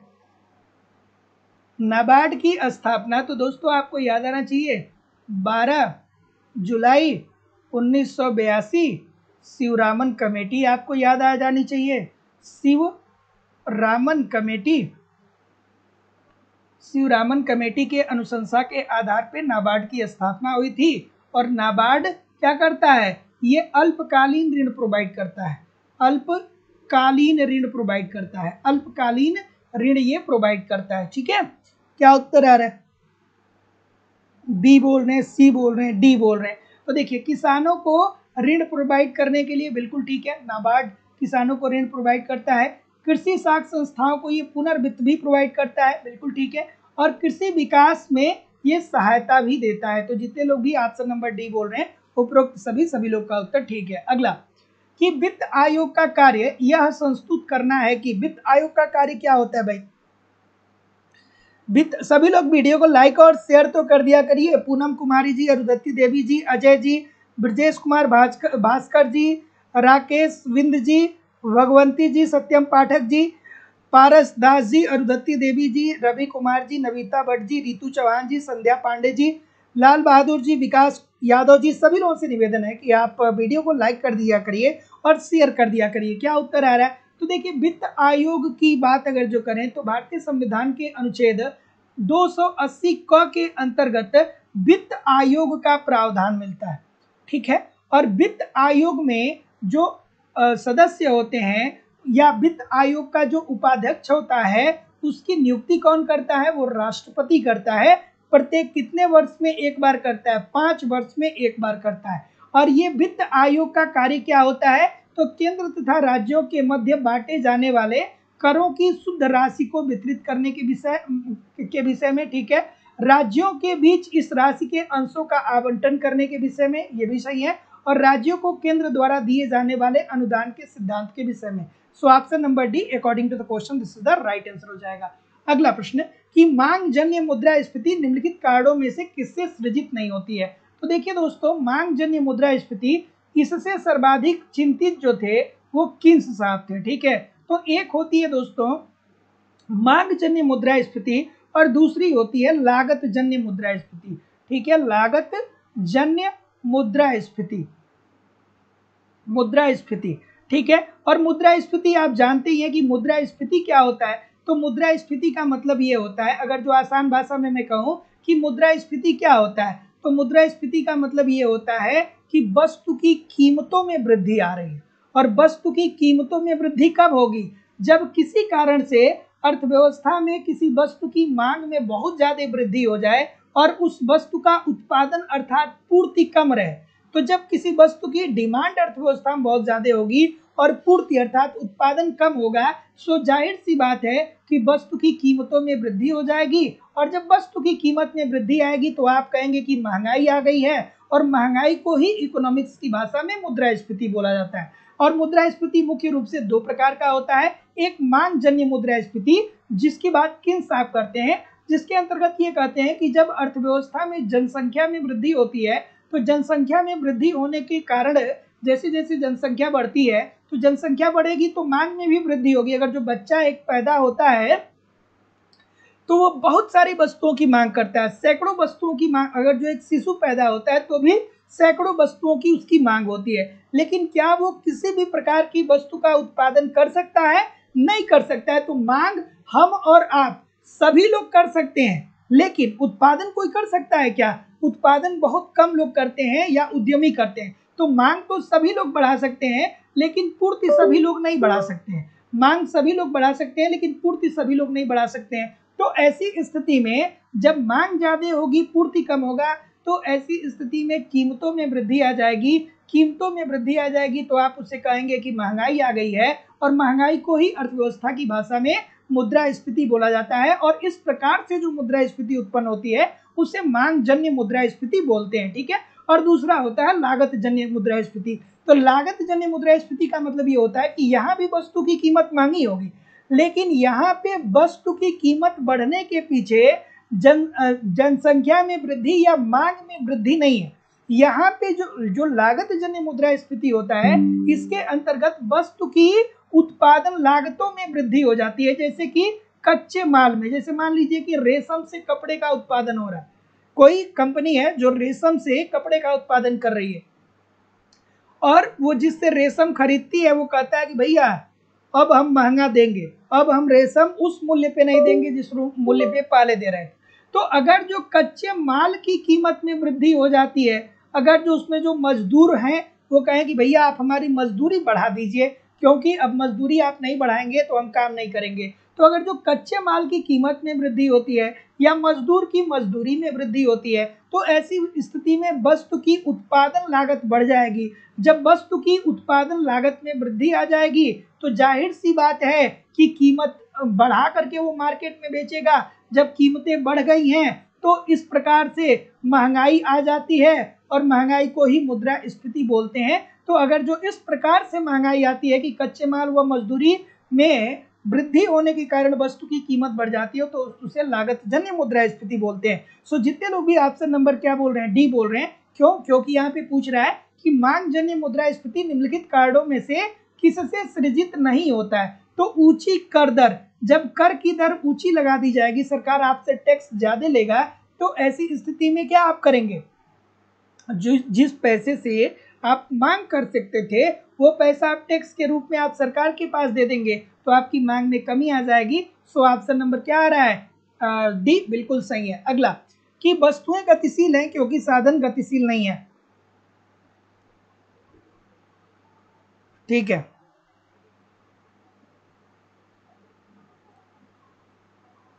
हाँ, क्या उत्तर आ रहा है, वस्तुएं गतिशील हैं क्योंकि साधन गतिशील नहीं। जैसे अमेरिका में निर्मित वस्तुएं भारत में आकर के बिकती हैं, चीन में निर्मित वस्तुएं भारत में आके बिकती हैं, भारत में निर्मित वस्तुएं अमेरिका में जाकर के बिकती हैं, भारत में निर्मित वस्तुएं रूस में जाकर के बिकती हैं। तो एक वस्तु एक देश से दूसरे देश में जा सकता है, लेकिन एक देश की जो टेक्नोलॉजी होगी, जो उस देश के उत्पादन साधन होंगे, जैसे उस देश के श्रम, उस देश की टेक्नोलॉजी, वो गतिशील नहीं होंगे। ठीक है, ये बात किसने कही थी, तो हेक्सर-ओलिन के सिद्धांत के अंतर्गत ये कहा गया था कि देखिए वस्तु को एक देश से दूसरे जगह तक ले जाया जा सकता है, लेकिन उस वस्तु को बनाने के लिए जिस टेक्नोलॉजी का प्रयोग किया जाता है, उस टेक्नोलॉजी को एक देश से दूसरे देश नहीं ले जा पाएंगे।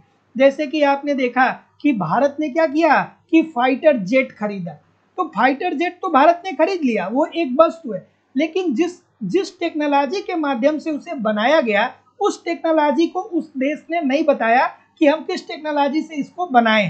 ठीक है, तो कोई भी देश अपनी टेक्नोलॉजी को क्या करता है कि छुपा करके ही रखता है, वो किसी दूसरे देश को नहीं देता है। जब उसे ये प्रदर्शित करना होता है कि हम बड़ी स्ट्रांग है, तब जाकर के वो टेक्नोलॉजी को दिखाता है। जिसे अमूमन आप देखते हैं कि जब 26 जनवरी आती है या 15 अगस्त आता है, तो जब किसी बड़े देश का कोई नेता आता है या वहाँ का प्रधानमंत्री या राष्ट्रपति आता है, तो भारत देश में क्या होता है कि हम लोग अपने मिसाइल को दिखाते हैं, हम लोग क्या करते हैं, अपनी सेना का प्रदर्शन करते हैं, ताकि वैश्विक स्तर पे भी ये पता चले कि हम लोग कितने मजबूत हैं।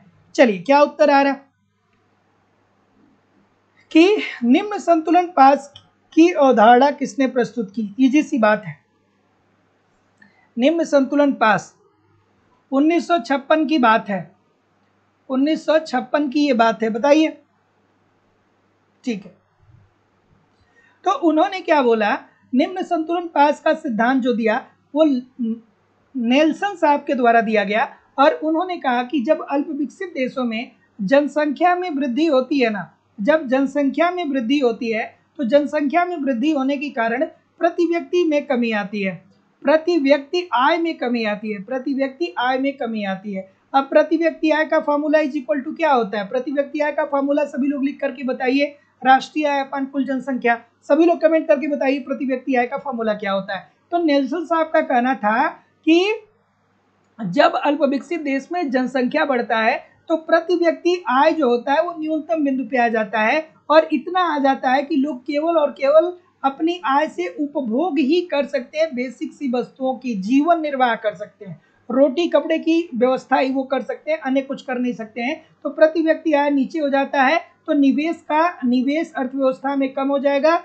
निवेश अर्थव्यवस्था में कम हो जाएगा तो अर्थव्यवस्था में निवेश कम हो जाएगा, उसके बाद गरीबी के दुष्चक्र में वो देश क्या हो जाएगा, फंस जाएगा। तो याद रखिएगा कि निम्न संतुलन पास की अवधारणा किसने प्रस्तुत किया, तो नेल्सन ने प्रस्तुत किया था। अगला प्रश्न कि रॉबिन्सन क्रूसो की व्यवस्था में साम्य स्थिति पर प्रतिस्थापन की सीमांत दर बराबर होती है, किसके बराबर होती है भाई, रॉबिन्सन क्रूसो की बात हो रही है।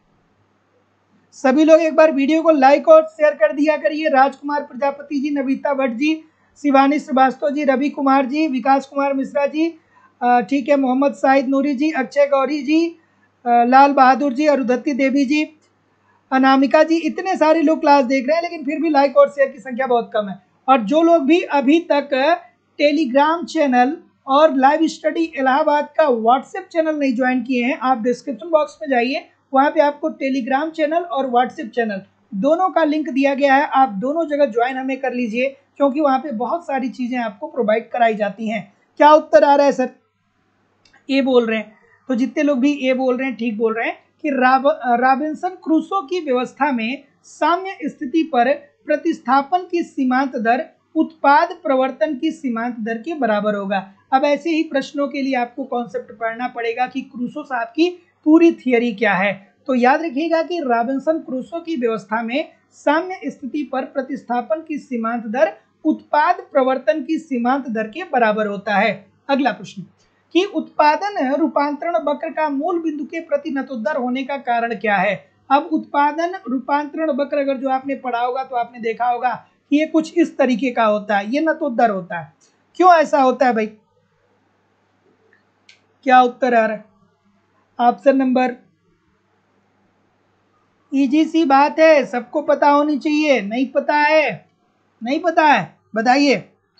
तो अगर जो आपने उत्पादन रूपांतरण वक्र को पढ़ा होगा तो आप इस बात को जानते होंगे कि सीमांत उत्पादन रूपांतरण दर क्रमशः बढ़ती जाती है जैसे जैसे वक्र पर नीचे जैसे जैसे वक्र पर ऊपर से नीचे की ओर जाया जाता है। So option number A according to the question this is the right answer हो जाएगा। ठीक है, तो याद रखिएगा कि उत्पादन रूपांतरण वक्र मूल बिंदु के प्रति नतोदर होने के का क्या कारण है, तो सीमांत उत्पादन रूपांतरण वक्र क्रमशः बढ़ती जाती है जैसे जैसे वक्र पर ऊपर से नीचे की ओर जाया जाता है। अगला प्रश्न, अब देखिए ऐसे प्रश्नों के लिए कॉन्सेप्ट पढ़ना पड़ेगा, आप जरूर कॉन्सेप्ट पढ़िए। मैं आपको एक सिस्टमेटिक वे से एक रणनीति के तहत मैं आपको इकोनॉमिक्स के सारे कंटेंट लाइव स्टडी इलाहाबाद के मोबाइल एप्लीकेशन पे दे रहा हूँ। वहाँ पे इकोनॉमिक्स के अलग अलग बैच देखने को मिलेंगे, सभी बैचेस में आपको आपके सिलेबस के अनुसार ही सारे कंटेंट प्रोवाइड किए जा रहे हैं। कंप्लीट आपको इकोनॉमिक्स के वहाँ पे कंप्लीट इकोनॉमिक्स के वहाँ पे आपको कॉन्सेप्ट पढ़ाए जा रहे हैं, अर्थात थियरी की क्लास होती है, इसकी लाइव क्लास होती है। लाइव क्लास में नहीं जुड़ेंगे तो बाद में आपको रिकॉर्डेड क्लास भी मिल जाएगा, आप अपने समय के अनुसार क्लास को ज्वाइन कर सकते हैं। कंप्लीट आपको इकोनॉमिक्स के नोट्स भी दिए जा रहे हैं, टेस्ट सीरीज, प्रीवियस ईयर की क्वेश्चन पेपर और करंट सारी चीज़ें आपको प्रोवाइड की जा रही हैं। जो लोग भी एडमिशन लेना चाहते हैं नीचे दिए गए नंबर पे कॉल या व्हाट्सएप मैसेज कर सकते हैं। क्या उत्तर आ रहा है सर, क्या उत्तर आ रहा है, ए बी बहुत सारी विविधता आ रही है। तो जितने लोग भी ए बोल रहे हैं ठीक बोल रहे हैं कि हैरड मॉडल में वांछित वृद्धि दर बनाए रखने के लिए प्रत्येक क्रमिक काल में आय का स्तर क्या होना चाहिए, बढ़ते होना चाहिए। अब इजी सी बात है, उन्होंने क्या कहा था कि आय में सतत वृद्धि होनी चाहिए। सतत वृद्धि, जब सतत वृद्धि की बात होनी चाहिए तो बढ़ते परिणाम में होना चाहिए, इजी सी बात है, ऑप्शन नंबर ए। अगला कि एकाधिकारी प्रतियोगिता का लक्षण ऐसे विक्रेताओं की अधिक संख्या का होना है जो, क्या उत्तर आ रहा है भाई, इतने सारे लोग क्लास देख रहे हैं लाइव लेकिन को बहुत कम लोग ऐसे हैं जो लाइक किए हैं सेशन को। एक बार सभी लोग वीडियो को लाइक और शेयर जरूर कर दिया करिए। क्या उत्तर आ रहा है, क्या उत्तर आ रहा है, ऑप्शन नंबर बी बोल रहे हैं। तो देखिए एक होता है दोस्तों एकाधिकारिक प्रतियोगिता और दूसरा होता है एकाधिकार बाजार, ठीक है, एकाधिकार बाजार, ये दोनों अलग अलग है। बहुत सारे छात्र दोनों को एक ही समझते हैं। एकाधिकार बाजार का मतलब है बाजार की एक ऐसी स्थिति जहां पे किसी वस्तु को बेचने वाला अकेला हो, अर्थात अकेला विक्रेता। जैसे हम बात करें भारतीय रेलवे की, तो भारतीय रेलवे क्या है, टिकट का एकमात्र विक्रेता है। लेकिन जो एकाधिकारिक प्रतियोगिता बाजार होता है, दूसरा जो यहाँ पे पूछा गया है, ये होता है एकाधिकारिक प्रतियोगिता बाजार, प्रतियोगिता बाजार। अब ये शब्द से ही समझ में आ रहा है कि भैया एकाधिकार भी है लेकिन प्रतियोगिता भी है। तो यहाँ पे क्या होते हैं कि यहाँ पे किसी वस्तु को यहाँ पे विभेदित वस्तु का उत्पादन होता है, समरूप वस्तु का उत्पादन नहीं होता है, क्योंकि जब समरूप वस्तु का उत्पादन होने लगेगा तब तो ये फिर पूर्ण प्रतियोगिता की प्रॉपर्टी हो जाएगी। तो एकाधिकार प्रतियोगिता बाजार में अनेक विक्रेता होते हैं, ठीक है, अनेक विक्रेता होते हैं, बेचने वाले बहुत सारे होते हैं, लेकिन समरूप वस्तु का उत्पादन ये नहीं करते हैं, ये विभेदित वस्तु का उत्पादन करते हैं। ये क्या करते हैं, विभेदित वस्तु का वस्तु का उत्पादन करते हैं। जैसे कि मैं आपको बताता हूं कि अगर जो आपने कभी बस में यात्रा किया होगा या कभी आपने ट्रेन में यात्रा किया होगा, तो आपके पास क्या था, जब आप बस में यात्रा किए होंगे या ट्रेन में यात्रा किए होंगे, तो एक व्यक्ति आता है, वो 5 पावर बैंक इस हाथ में लिया रहता है, 5 पावर बैंक इस हाथ में लिया रहता है और कहता है पावर बैंक ले लो। उसके पास जो पावर बैंक होता है वो 100 रुपए से लेकर के 2-2 हजार रुपए तक का वो पावर बैंक बेचता है। और कोई भी पावर बैंक एक दूसरे के समान नहीं होता है, रंग में, रूप में, क्वालिटी में, क्वांटिटी में, सब एक दूसरे से अलग होते हैं। तो एकाधिकारी बाजार मतलब जहां पे किसी वस्तु को बेचने वाला एक है, एकाधिकारी प्रतियोगिता बाजार मतलब किसी वस्तु को बेचने वाले बहुत सारे हैं लेकिन समरूप वस्तुएं नहीं है, विभेदित वस्तुएं। जब समरूप वस्तु हो जाएगी तो वहां पे फिर क्या हो जाएगा, पूर्ण प्रतियोगिता की प्रॉपर्टी अप्लाई हो जाएगी। So option number B according to the question this is the right answer हो जाएगा। अगला, एंजेल का नियम निम्नलिखित में से किसकी व्याख्या करता है। अब एंजेल साहब देखिए जर्मनी के अर्थशास्त्री थे। एंजेल साहब कहाँ के अर्थशास्त्री थे, ये जर्मन अर्थशास्त्री थे, ये जर्मनी के अर्थशास्त्री थे। और इन्होंने क्या किया, इन्होंने लोगों के एक समूह को लिया, लोगों के समूह को इन्होंने लिया, लोगों के एक समूह को इन्होंने लिया और इन्होंने ये पाया कि जब इन लोगों की आय में वृद्धि हो रही है तो अपनी आय की वृद्धि को ये लोग तीन तरीके से अपनी आय में वृद्धि को ये लोग मैनेज कर रहे हैं। जैसे कि उदाहरण के तौर पे मैं बताऊं तो इन्होंने कहा कि देखिए जब लोगों की आय में वृद्धि हो रही है ना, तो जितनी तेजी से आय बढ़ रहा है उतनी तेजी से खाद्यान्न पे होने वाला व्यय नहीं बढ़ रहा है। मतलब भोजन पे होने वाला व्यय उतनी तेजी से नहीं हो रहा है जितनी तेजी से उनकी आय में वृद्धि हो रही है। अर्थात आय बहुत तेजी से बढ़ रहा है लोगों की, लेकिन खाद्यान्न अर्थात भोजन पे होने वाला व्यय उतना तेजी से नहीं बढ़ रहा है, खाद्यान्न उतना तेजी से नहीं बढ़ रहा है। दूसरी कंडीशन में उन्होंने बताया कि मकान और कपड़ा पे होने वाला व्यय स्थिर है। मतलब जितनी तेजी से आय बढ़ रहा है उतनी ही तेजी से मकान और कपड़ा पे लोग व्यय कर रहे हैं। और तीसरी कंडीशन में बताया उन्होंने कि जितनी तेजी से आय बढ़ रहा है उससे कहीं तेजी से वृद्धि लोग मनोरंजन और शिक्षा पे कर रहे हैं। मनोरंजन और वह क्या कर रहे हैं, मनोरंजन व शिक्षा पे कर रहे हैं। ठीक है, तो इस बात को ध्यान रखिएगा कि एंजेल साहब एक जर्मनी के अर्थशास्त्री हुए और उन्होंने एक लोगों के समूह को लिया और उस समूह का उन्होंने अध्ययन किया और ये पाया कि जब इन लोगों की आय में वृद्धि हो रही है तो जितनी तेजी से आय बढ़ रहा है उतनी तेजी से खाद्यान्न पे होने वाला व्यय नहीं बढ़ रहा है। वहीं दूसरी तरफ उन्होंने देखा कि जितनी तेजी से आय बढ़ रहा है उतनी ही तेजी से मकान और कपड़ा पे होने वाला व्यय भी बढ़ रहा है। और तीसरी कंडीशन में उन्होंने ये बताया कि जितनी तेजी से लोगों की आय बढ़ रही है उससे कहीं ज्यादा तेजी से लोग क्या कर रहे हैं, मनोरंजन और शिक्षा पे व्यय कर रहे हैं। सो ऑप्शन नंबर क्या आ रहा है सर, तो जितने लोग भी ए बोल रहे हैं कि मांग की धनात्मक आय लो, सभी लोग का उत्तर ठीक है। अगला, कि निम्नलिखित में से किस पंचवर्षीय योजना में मानव संसाधन के विकास को सभी विकास प्रयत्नों का केंद्र बिंदु माना गया। खूबसूरत सा प्रश्न है, चलिए खूबसूरत सा प्रश्न है। लाइक और शेयर तो कर दीजिए, और अगर जो आप अभी चैनल पे नए हैं तो चैनल को सब्सक्राइब करके बेल आइकन को क्लिक कर दीजिए। ईच एंड एवरी डे 7:10 पे मैं लाइव आ जाता हूं, मतलब आपकी 7 बजे से क्लास होती है। तो सभी लोग चैनल को सब्सक्राइब करके बेल आइकन को क्लिक कर दीजिए। डिस्क्रिप्शन बॉक्स में आपको व्हाट्सएप चैनल और टेलीग्राम चैनल का लिंक मिलेगा, आप दोनों जरूर ज्वाइन कर लीजिएगा। चलिए क्या उत्तर आ रहा है सर, तो जैसा कि मैं देख पा रहा हूं आप ए बोल रहे, ठीक है, ए बोल रहे 8वीं पंचवर्षीय योजना। 8वीं पंचवर्षीय योजना, तो दोस्तों याद रखिएगा 8वीं पंचवर्षीय योजना कब से कब तक चलती है, 1992 से लेकर के 1997 तक, ठीक है। और 8वीं पंचवर्षीय योजना में सरकार ने ये कहा कि हम अब मानव संसाधन का विकास करेंगे, ठीक है, हम अपने देश के लोगों का विकास करेंगे, ताकि जब मानव संसाधन का विकास होगा तो ये लोग भविष्य में चल करके उत्पादन को बढ़ा देंगे, और उत्पादन को बढ़ाएंगे तो देश आत्मनिर्भर होने लगेगा, ठीक है। और फिर आपको याद आनी चाहिए कि ये किस पे आधारित था, ये मूलर मॉडल पे आधारित था, ठीक है। हाँ, अंगराज मिश्रा जी आपकी बात ठीक है। तो याद करिए, प्रथम पंचवर्षीय योजना हैरेड डोमर मॉडल, द्वितीय पंचवर्षीय योजना पीसी महालनोबिस मॉडल, तृतीय पंचवर्षीय योजना चक्रवर्ती मॉडल।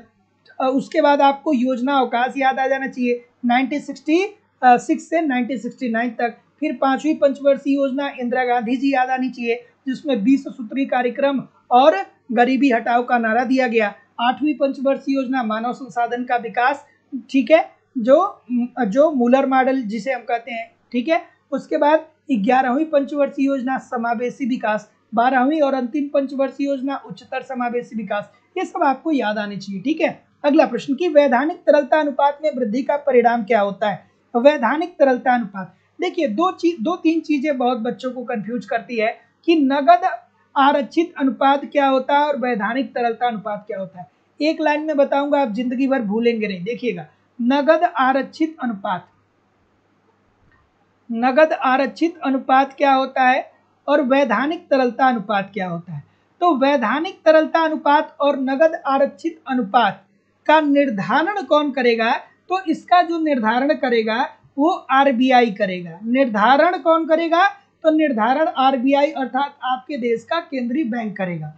अब ये होता क्या है, तो वैधानिक तरलता अनुपात का मतलब ये होता है कि जैसे मान लीजिए कोई बैंक है, मान लीजिए एसबीआई है, अगर जो मान लीजिए कि एसबीआई एक बैंक है भी, तो एसबीआई की जो कुल जमा है, मान लीजिए कि एसबीआई के पास जो कुल पैसा है, मान लीजिए कि एसबीआई के पास 100 रुपया है, ठीक है। तो आरबीआई इनसे ये कहेगा कि आप अपनी कुल जमा का एक निश्चित भाग अपने पास रखिए। जैसे मान लीजिए एसबीआई के पास 100 रुपए है और आरबीआई ने निर्धारित कर दिया कि वैधानिक तरलता अनुपात 10% होगी। इसका मतलब कि एसबीआई को क्या करना होगा, 90 रुपए का प्रयोग करके साख का सृजन करना होगा, और ये जो 10 रुपया है, इस 10 रुपए को एसबीआई क्या करेगा, अपने पास रखेगा। और नगद आरक्षित अनुपात के अंतर्गत क्या होता है, नगद आरक्षित अनुपात क्या होता है, तो जो बैंक की कुल जमा है उसका एक निश्चित प्रतिशत बैंक को आरबीआई के पास रखना पड़ता है। जैसे मान लीजिए कि एसबीआई की जो कुल जमा है वो 100 रुपए है, और 100 रुपए उसकी कुल जमा है, आरबीआई ने निर्धारित कर दिया कि आपकी नगद आरक्षित अनुपात 10% की है। तो इसका मतलब कि एसबीआई 90 रुपए का प्रयोग करेगा, और ये जो 10 रुपया है ना, ये 10 रुपया किसको दे देगा, ये 10 रुपया दे देगा आरबीआई को। ये 10 रुपया किसके पास चला जाएगा, आरबीआई अर्थात देश की केंद्रीय बैंक के पास। और यही आरबीआई 10 रुपया जो बैंक से प्राप्त करेगा, तो जब बैंक किसी समस्या में होगा तो ये 10 रुपया क्या करेगा कि वापस उन्हें करेगा, और इसी कारण से हम लोग कहते हैं कि आरबीआई बैंकों का बैंक होता है। आरबीआई अपने पास से कोई नोट छाप करके नहीं दे देता है। आरबीआई इनकी जो जमा को स्वीकार करता है उसी के माध्यम से इनकी हेल्प भी करता है। सो ऑप्शन नंबर क्या उत्तर आ रहा है? डी बोल रहे हैं कि बैंकों के पास कम नकदी होगा, वैधानिक तरलता अनुपात बढ़ा दिया जाएगा। तो जैसे मान लीजिए कि पहले 10% था, अब 20% अगर जो कर दिया जाएगा तो जाहिर सी बात है कि अब ये क्या कर पाएंगे कि केवल और केवल 80 रुपए का ही प्रयोग कर पाएंगे, 20 रुपया इन्हें अपने पास रखना होगा। अर्थात बैंक के पास नकदी कमी हो जाएगी। सरकार को इससे क्या होगा? अधिक संसाधनों की प्राप्ति होने लगेगी। बिल्कुल ठीक है, मुद्रा की पूर्ति कम होगी तो मांग कम होगी, जिससे संसाधन प्राप्त होंगे। ठीक है, बैंकों की लाभदायकता में कमी आएगी, क्योंकि लोगों के पास, जब बैंक के पास पैसा ही नहीं होगा तो साख का सृजन कर ही नहीं पाएंगे। जब साख का सृजन कर ही नहीं पाएंगे तो उन्हें लाभ कहाँ भी मिलेगा। तो ये बात आपने समझ लिया कि नहीं कि वैधानिक तरलता अनुपात क्या होता है और नगद आरक्षित अनुपात क्या होता है। तो वैधानिक तरलता अनुपात का मतलब ये होता है कि किसी बैंक की जो कुल जमा है उसका कुछ प्रतिशत बैंक को अपने पास ही रखना पड़ता है। और नगद आरक्षित अनुपात का मतलब क्या होता है कि किसी बैंक की जो कुल जमा है उसका कुछ प्रतिशत उसे आरबीआई के पास रखना पड़ता है, उसे नगद आरक्षित अनुपात कहते हैं। और ये वैधानिक तरलता अनुपात, नगद आरक्षित अनुपात, बैंक दर, इसका निर्धारण कौन करेगा? इसका निर्धारण आरबीआई के द्वारा ही किया जाता है। चलिए आगे बढ़ते हैं अगले प्रश्न की तरफ। थोड़ा आराम से करिए। और जो लोग भी इकोनॉमिक्स का कंप्लीट नोट्स प्राप्त करना चाहते हैं, वो मैं बता दूं कि इकोनॉमिक्स का नोट्स अवेलेबल हो गया है, जो मेरे द्वारा ही लिखा गया है। मेरी खुद की हैंडराइटिंग का नोट्स मैं आपको प्रोवाइड करा रहा हूँ। लाइफ टाइम की वैलिडिटी के साथ मैं आपको नोट्स दे रहा हूँ। उसकी जो फीस है केवल और केवल 499 रुपये है। उसमें इकोनॉमिक्स के जितने भी यूनिट होते हैं, चाहे व्यष्टि अर्थशास्त्र, समष्टि अर्थशास्त्र, मुद्रा एवं बैंकिंग, भारतीय अर्थव्यवस्था, सांख्यिकी, मतलब जितने भी यूनिट हैं, 10 से 12 यूनिट जितने भी हैं, सभी यूनिट के उसमें नोट्स हैं। हर टॉपिक उसमें आपको मिल जाएगा। इकोनॉमिक्स का हर टॉपिक उसमें आपको मिल जाएगा।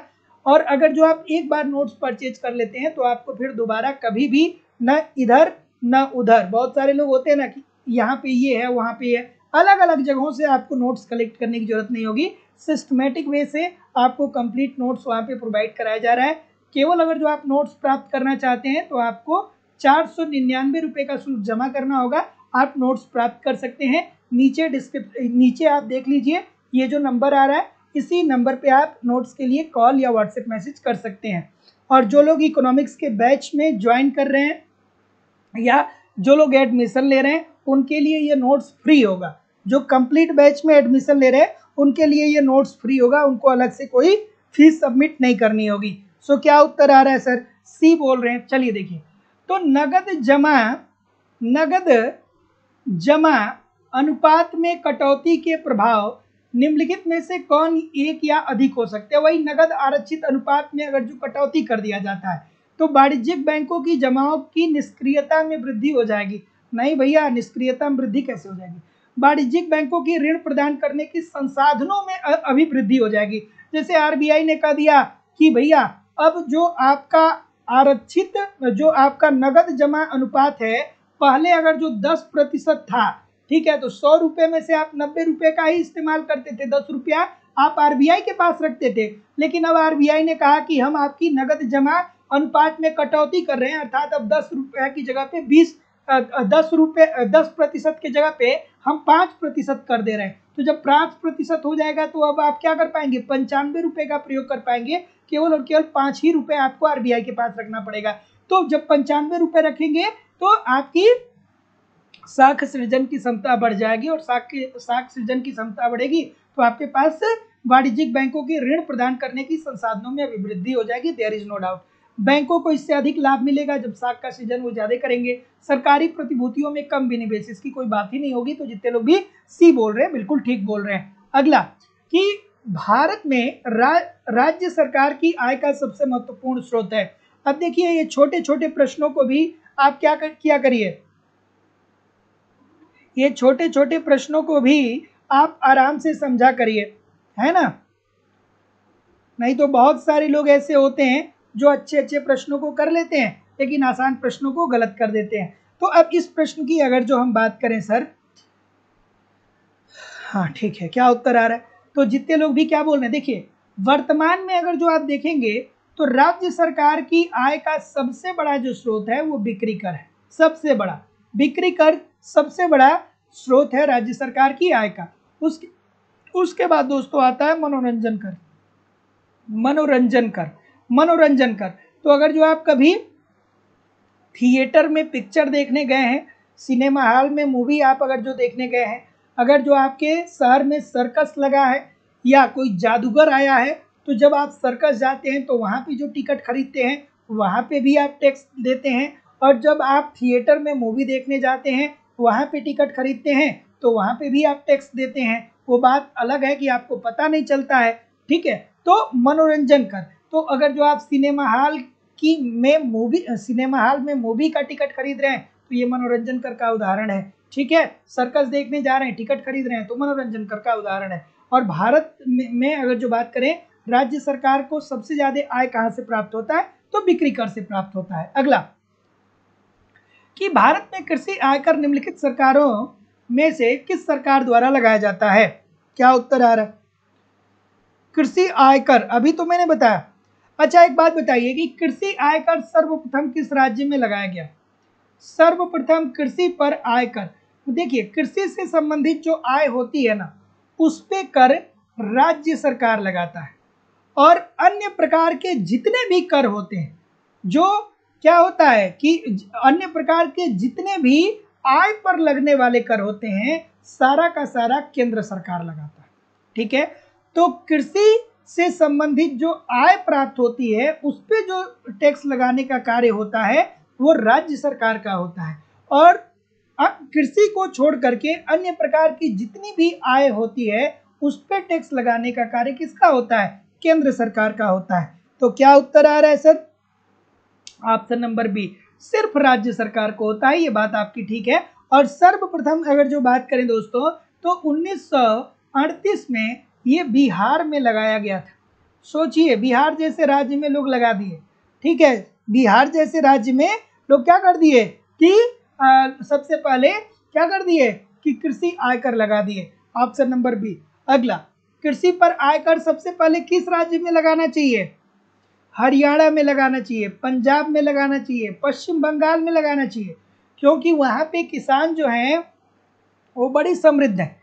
बिहार के किसान तो वैसे मतलब वो 10 रुपये लगा रहे हैं तो 10 रुपये उसका निकल जाए वही बहुत है। 10 रुपये अगर जो बुआई किसानी में वो लगा रहे हैं तो 10 रुपये का अनाज प्राप्त कर ले वही उनके लिए बहुत है। अभी आप देखिए, कोसी छोड़ा गया उधर से, कोसी ने पूरे बिहार के कितने सारे ऐसे जिले थे जिसको पूरा जलमग्न कर दिया। कितने सारे लोग ऐसे थे, पूरा गांव का गांव खत्म हो गया, है ना। चलिए क्या उत्तर होगा कि मुद्रा की मांग के केन्सियन सिद्धांत के अनुसार लेन देन के लिए मुद्रा की वास्तविक मांग क्या होती है? सभी लोग एक बार वीडियो को लाइक और शेयर तो कर दीजिए, और जो लोग भी चैनल को सब्सक्राइब नहीं किए हैं चैनल को सब्सक्राइब करके बेल आइकन को जरूर क्लिक कर दीजिए। बी और सी में काफी विविधता देखने को मिल रही है। किन साहब ने क्या कहा था? किन साहब ने कहा था ना कि मुद्रा की मांग 3 कारणों से होती है। मुद्रा की मांग क्या होती है? मुद्रा की मांग 3 उद्देश्यों से होती है। पहला क्या था?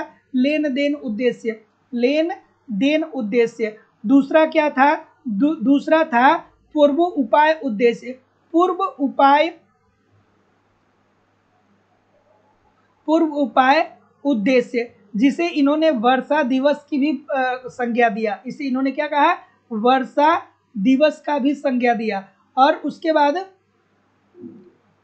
दिवस, और उसके बाद जो तीसरा मुद्रा की मांग है वो किस लिए होती है? वो सट्टा लगाने के लिए होती है। सट्टा उद्देश्य, सट्टा उद्देश्य। तो सट्टा उद्देश्य को मुद्रा मांग का सबसे अनोखा क्रांतिकारी तत्व कहा गया।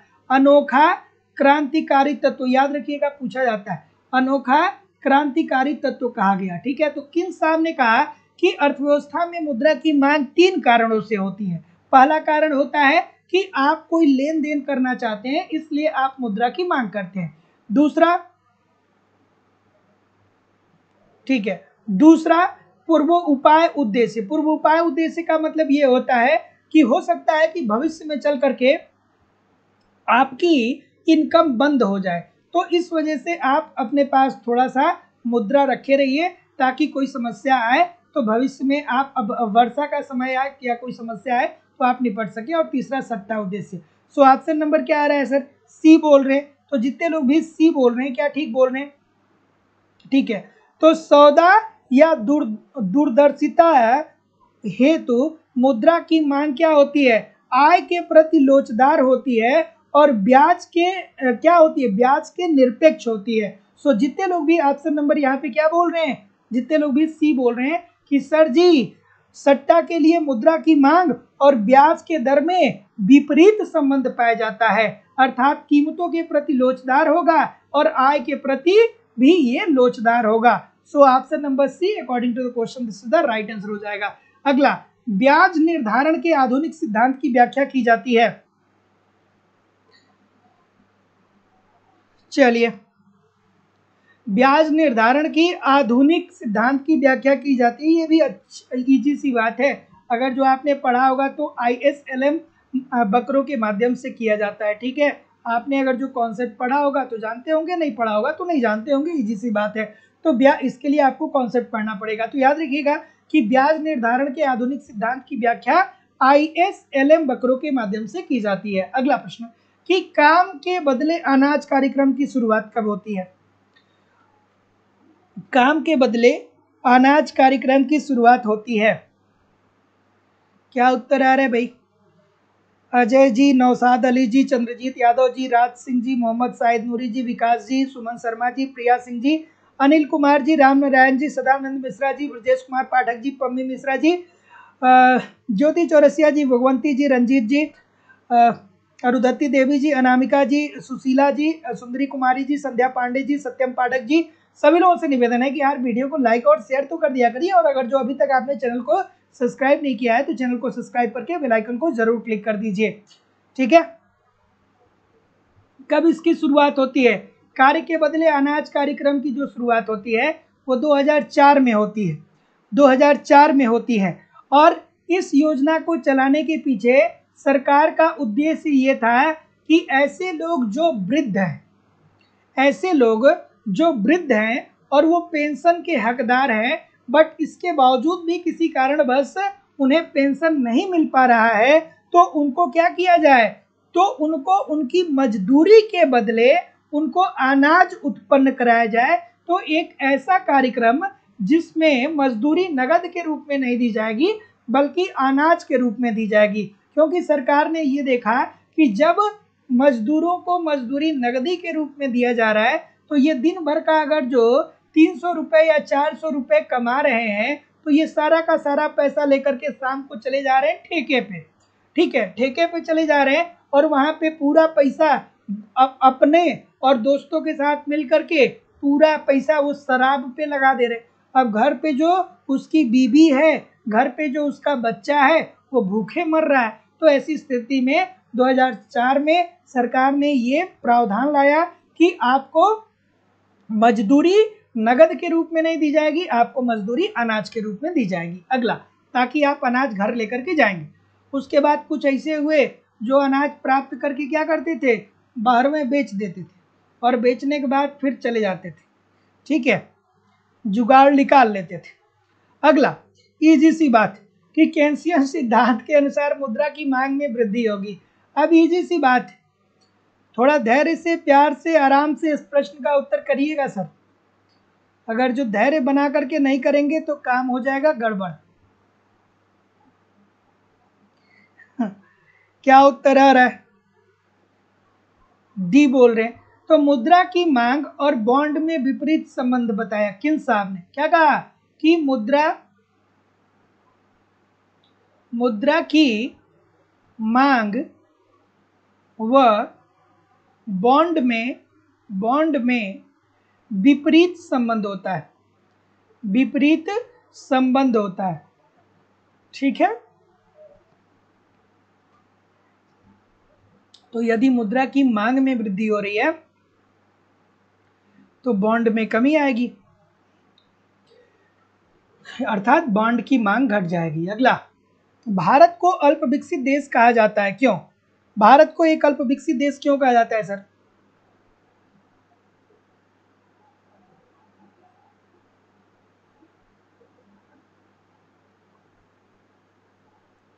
ठीक है,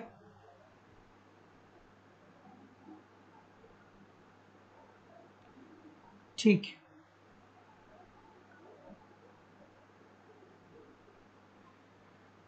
भारत को अल्प विकसित देश क्यों कहा जाता है? इजी सी बात है। तो नियोजन की आवश्यकता के कारण नहीं भाई, नियोजन की तो आवश्यकता सबको होती है, हर देश को होती है। नियोजन मतलब एक ऐसा प्रारूप जिसके अंतर्गत इस बात का निर्धारण हो कि हम आगे के वर्षों में किस तरीके से आगे बढ़ने वाले हैं, ठीक है। उसके बाद तीव्र गति से जनसंख्या में वृद्धि, जब जनसंख्या वृद्धि होगी तो प्रति व्यक्ति आय में कमी आएगी, जो क्या होगा, अल्प विकसित देश होने का संकेत देगा। कृषि पे आधारित अर्थव्यवस्था, अगर जो आपकी राष्ट्रीय आय में आपकी राष्ट्रीय आय का बहुत बड़ा हिस्सा कृषि से आता है तो भी आप अल्प विकसित ही हैं। अगर जो आपकी जनसंख्या का बहुत बड़ा भाग कृषि क्षेत्र में लगा है तो भी आप अल्प विकसित ही कहे जाएंगे। और औद्योगिक प्रगति की मंद गति के कारण, अगर जो आपका उद्योग का विकास ही नहीं हो रहा है, अर्थात आप टेक्नोलॉजी में पिछड़े हैं तो इजी सी बात है कि आप अल्प विकसित ही होंगे। अगला, सामान्यतः मांग रेखा कैसी होती है? इजी सी बात है, मांग रेखा कैसी होती है? ऐसी ही तो होती है ना। ऐसा क्यों होता है? ऐसा क्यों होता है? क्योंकि सीमांत उपयोगिता ह्रास नियम लागू होता है। क्यों? सीमांत उपयोगिता ह्रास नियम क्या कहता है कि जैसे जैसे किसी वस्तु की उत्तरोत्तर इकाइयों को बढ़ाते हैं उससे मिलने वाली उपयोगिता कम होने लगती है, और जब उससे मिलने वाली उपयोगिता कम होती है तो आप उसकी मांग को कम कर देते हैं, ठीक है। अगर जो आपकी उपयोगिता कम होती है तो आप उसकी मांग को क्या कर देते हैं, कम कर देते हैं। तो ये क्या होता है, बाएं से दाहिनी ओर नीचे की तरफ गिरता हुआ होता है। अगला, कि यदि अर्थव्यवस्था में वास्तविक राष्ट्रीय आय और मुद्रा का परिमाण स्थिर है तो कैम्ब्रिज समीकरण में के में वृद्धि का परिणाम होगा। अब अगर जो आप कैम्ब्रिज समीकरण नहीं पढ़े हैं, नहीं जानते हैं, तो कैसे काम चलेगा सर, बताइए क्या उत्तर आएगा? तो याद रखिएगा, ठीक है, इसीलिए मैं कहता हूँ कॉन्सेप्ट पढ़ा करिए। अब एक दो लाइन में मैं इसको डिस्क्राइब नहीं कर पाऊंगा, कोई भी नहीं कर पाएगा, है ना।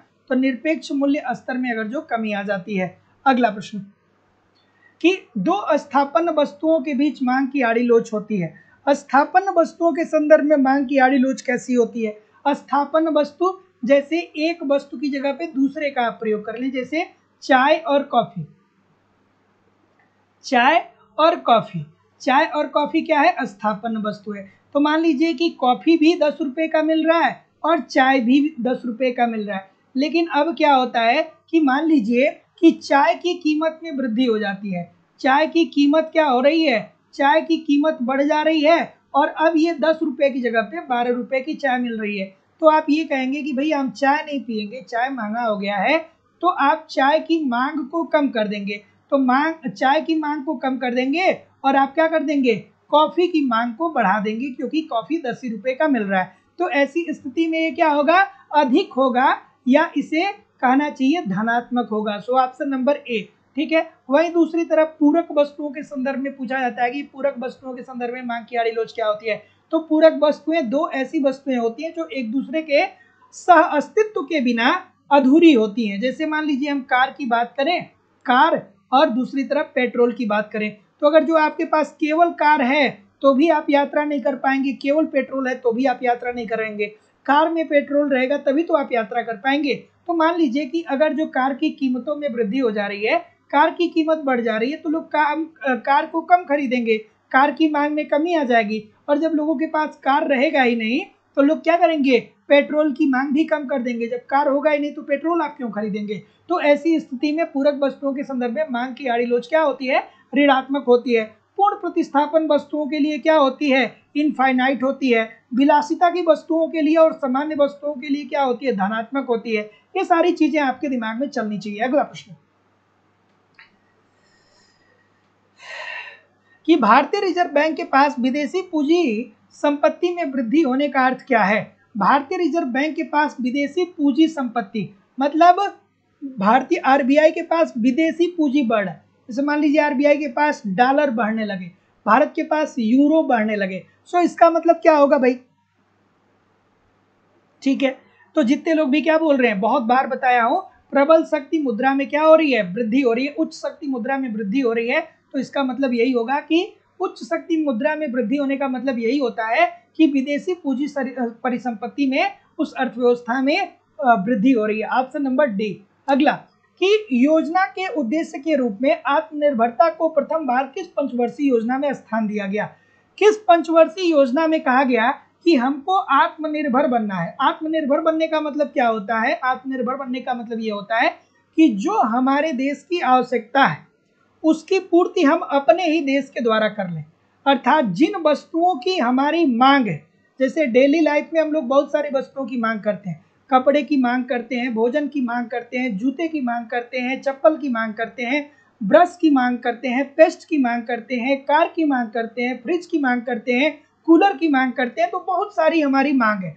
तो अगर जो आपकी अपनी अर्थव्यवस्था में जो आपकी मांग है, इसका उत्पादन अगर जो आपके घरेलू अर्थव्यवस्था में ही हो जाए, अर्थात पूर्ति घरेलू अर्थव्यवस्था से ही हो जाए, हमें विदेश से चीजें न मंगानी पड़े, तो हम कहेंगे कि हमारा देश क्या हो चुका है? आत्मनिर्भर हो चुका है। तो ये किस पंचवर्षीय योजना के अंतर्गत ये बात कही गई? तो जितने लोग भी क्या बोल रहे हैं, हाँ, जितने लोग भी तीसरी पंचवर्षीय योजना की बात कर रहे हैं, तीसरी पंचवर्षीय योजना कब से कब तक चली थी? किसी को याद है? किसी को याद है कि भूल गए? किसी को याद है कि भूल गए? 61 से लेकर के 66 तक, 61 से लेकर के 66 तक, ठीक है, यही चली थी। इसके बाद योजना अवकाश आ जाता है 3 वर्षों का।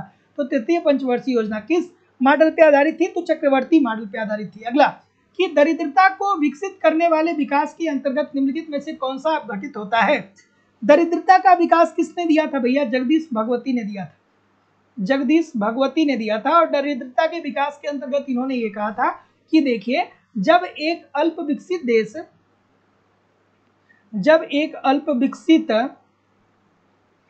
जगदीश भगवती ने दिया था, याद रखिएगा, मैं एक लाइन में बता रहा हूं। दरिद्रता के विकास की बात किसने किया था? तो जगदीश भगवती ने किया था। जगदीश भगवती, इन्होंने क्या कहा था? इन्होंने कहा था कि जब एक विकासशील देश विकसित देश से व्यापार करेगा, विकसित देश से व्यापार करेगा, तो इससे विकासशील देश को नुकसान होगा दीर्घकाल में, क्योंकि विकासशील देश के पास तकनीकी नहीं है, तभी तो वो विकासशील है। तो जब विकासशील देश के पास टेक्नोलॉजी नहीं है, तो उसके देश में जो प्राकृतिक संसाधन है उनका वो क्या करेगा? निर्यात करेगा, अर्थात विकसित देशों को देगा। जैसे भारत के पास लोहा है, कोयला है, अभ्रक है, लकड़ी है, तो भाई हमारे पास टेक्नोलॉजी है नहीं, तो हम किसी अच्छे वस्तु का इससे निर्माण कर नहीं पाएंगे। तो जो विकासशील देश होंगे वो अपने कच्चे माल का निर्यात करेंगे विकसित देशों को, और चूंकि विकसित देश में अच्छी टेक्नोलॉजी है, तो विकसित देश इस अच्छी टेक्नोलॉजी का प्रयोग करके इन्हीं कच्चे माल से बहुत सारी वस्तुओं का उत्पादन करके अंतर्राष्ट्रीय बाजार में बेचेगा और लाभ कमाएगा। लेकिन एक समय ऐसा आएगा दीर्घकाल में कि जब धीरे धीरे विकासशील देश विकसित देश को क्या करेगा कि कच्चा माल निर्यात करता रहेगा, तो विकासशील देश के पास क्या होंगे कि संसाधनों की कमी आ जाएगी, और जैसे ही संसाधनों की कमी आ जाएगी, संसाधन की कमी आ जाएगी, ये देश क्या हो जाएगा? ये देश दरिद्र हो जाएगा, दरिद्र, ठीक है, ये देश क्या हो जाएगा? दरिद्र हो जाएगा। तो ये किससे संबंधित है? तो जितने लोग भी सी बोल रहे हैं कि उपभोक्ता नीचे समुदाय वक्र पर आ जाता है, सभी लोग का उत्तर यहाँ पे एब्सोल्युटली 100% ठीक है। कहीं भी जाइएगा नहीं, कमेंट करके बताइए कि कितने प्रतिशत प्रश्न आपके सही हुए। और दोस्तों, आप लोगों की जो इकोनॉमिक्स की दूसरी क्लास है वो लाइव स्टडी इलाहाबाद के मोबाइल एप्लीकेशन पे होती है, जहाँ पे इकोनॉमिक्स के अलग अलग बैच देखने को आपको मिलेंगे, और सभी बैचेज में आपको आपके सिलेबस के अनुसार इकोनॉमिक्स के सारे कंटेंट प्रोवाइड किए जा रहे हैं, जहाँ पे आपको आपके सिलेबस के अनुसार इकोनॉमिक्स के सारे कॉन्सेप्ट अर्थात थियरी की क्लास सिंपल सटीक साधारण भाषा में पढ़ाई जा रही है। इसकी लाइव क्लास होती है। इनकेस लाइव क्लास में आप नहीं जुड़ेंगे तो बाद में आपको रिकॉर्डेड क्लास भी मिल जाएगा, तो आप अपने समय के अनुसार कभी भी क्लास को ज्वाइन कर सकते हैं। इसके अतिरिक्त आपको यहाँ पे कंप्लीट इकोनॉमिक्स के नोट्स दिए जा रहे हैं। मेरी खुद की हैंड राइटिंग की नोट्स मैं आपको प्रोवाइड करा रहा हूँ। एक बार अगर जो आप नोट्स ले लेंगे तो आपको दोबारा फिर इधर उधर से कुछ भी नोट्स को परचेज करने की जरूरत नहीं होगी या प्राप्त करने की जरूरत नहीं होगी। तो एक तरफ कॉन्सेप्ट पढ़ते रहिए, दूसरी तरफ नोट्स के माध्यम से अपना रिवीजन करते रहिए। कम से कम 1 घंटे रोज नोट्स पढ़िए। आपको टेस्ट सीरीज दे रहा हूँ ताकि आप समय समय पे टेस्ट दीजिए, देखिए गलती कहाँ हो रही है, क्यों हो रही है, उसमें सुधार करिए, फिर अगला टेस्ट दीजिए, जिससे आपकी एक्यूरेसी बेहतर हो पाए। साथ ही साथ आपको यहाँ पे प्रीवियस ईयर की क्वेश्चन पेपर भी दिए जा रहे हैं। डायरेक्टली इनडायरेक्टली बहुत सारे क्वेश्चन प्रीवियस ईयर से पूछे जाते हैं और करंट की भी क्लासेस आपको यहाँ पे करवाई जा रही है। सब कुछ मैं कवर करा रहा हूँ, बस आप ईमानदारी से मुझे एप्लीकेशन पे फॉलो करिए, यूट्यूब पे प्रैक्टिस करते रहिए। कहीं भी इधर उधर से कुछ भी कलेक्ट करने की जरूरत नहीं होगी। हंसते खेलते आप इकोनॉमिक्स को तैयार कर सकते हैं। कोर्स की वैलिडिटी लाइफ टाइम है। इट मीन्स अगर जो आप एक बार एडमिशन लेते हैं तो आपको केवल और केवल 2000 रुपये फीस जमा करनी है। आपको दोबारा कभी भी लाइव स्टडी इलाहाबाद कभी भी दोबारा आपसे फीस की डिमांड नहीं करेगा। एडमिशन फीस केवल और केवल 2000 रुपये है। सो सिंपली एडमिशन लेने के लिए आपको अपनी फीस इस नंबर पे सबमिट करनी होगी। गूगल पे, फोन पे या पेटीएम के माध्यम से आप अपनी फीस इस नंबर पे सबमिट कर सकते हैं और इसका स्क्रीनशॉट आपको इसी व्हाट्सएप नंबर पे सेंड करना होगा। किसी भी इंक्वायरी के लिए इस नंबर पे कॉल या व्हाट्सएप मैसेज कर सकते हैं। डिस्क्रिप्शन बॉक्स में एप्लीकेशन का लिंक दिया गया है। एप्लीकेशन को भी डाउनलोड करके डायरेक्ट भी वहां से कोर्स को परचेज कर सकते हैं या किसी भी इंक्वायरी के लिए इस नंबर पे कॉल या व्हाट्सएप मैसेज कर सकते हैं। डिस्क्रिप्शन बॉक्स में व्हाट्सएप और टेलीग्राम ग्रुप का चैनल का लिंक दिया गया, उससे भी आप जरूर ज्वाइन कर लीजिएगा। सभी बैच उपलब्ध हैं Uttar Pradesh TGT PGT, Bihar TGT PGT, UGC NET, Jharkhand TGT PGT, Jharkhand JET, Madhya Pradesh state, Madhya Pradesh SET, Uttarakhand lecturer, Uttarakhand LT grade, GIC lecturer, assistant professor और हरियाणा पीजीटी के साथ साथ जितनी भी इकोनॉमिक्स की परीक्षाएं होती है सभी बैच आपके पास आपको यहाँ पे अवेलेबल हो जाएंगे। सो चलिए मिलते हैं हम लोग नेक्स्ट क्लास में। तब तक के लिए आप पढ़ते रहिए, आगे बढ़ते रहिए। नमस्कार दोस्तों, धन्यवाद।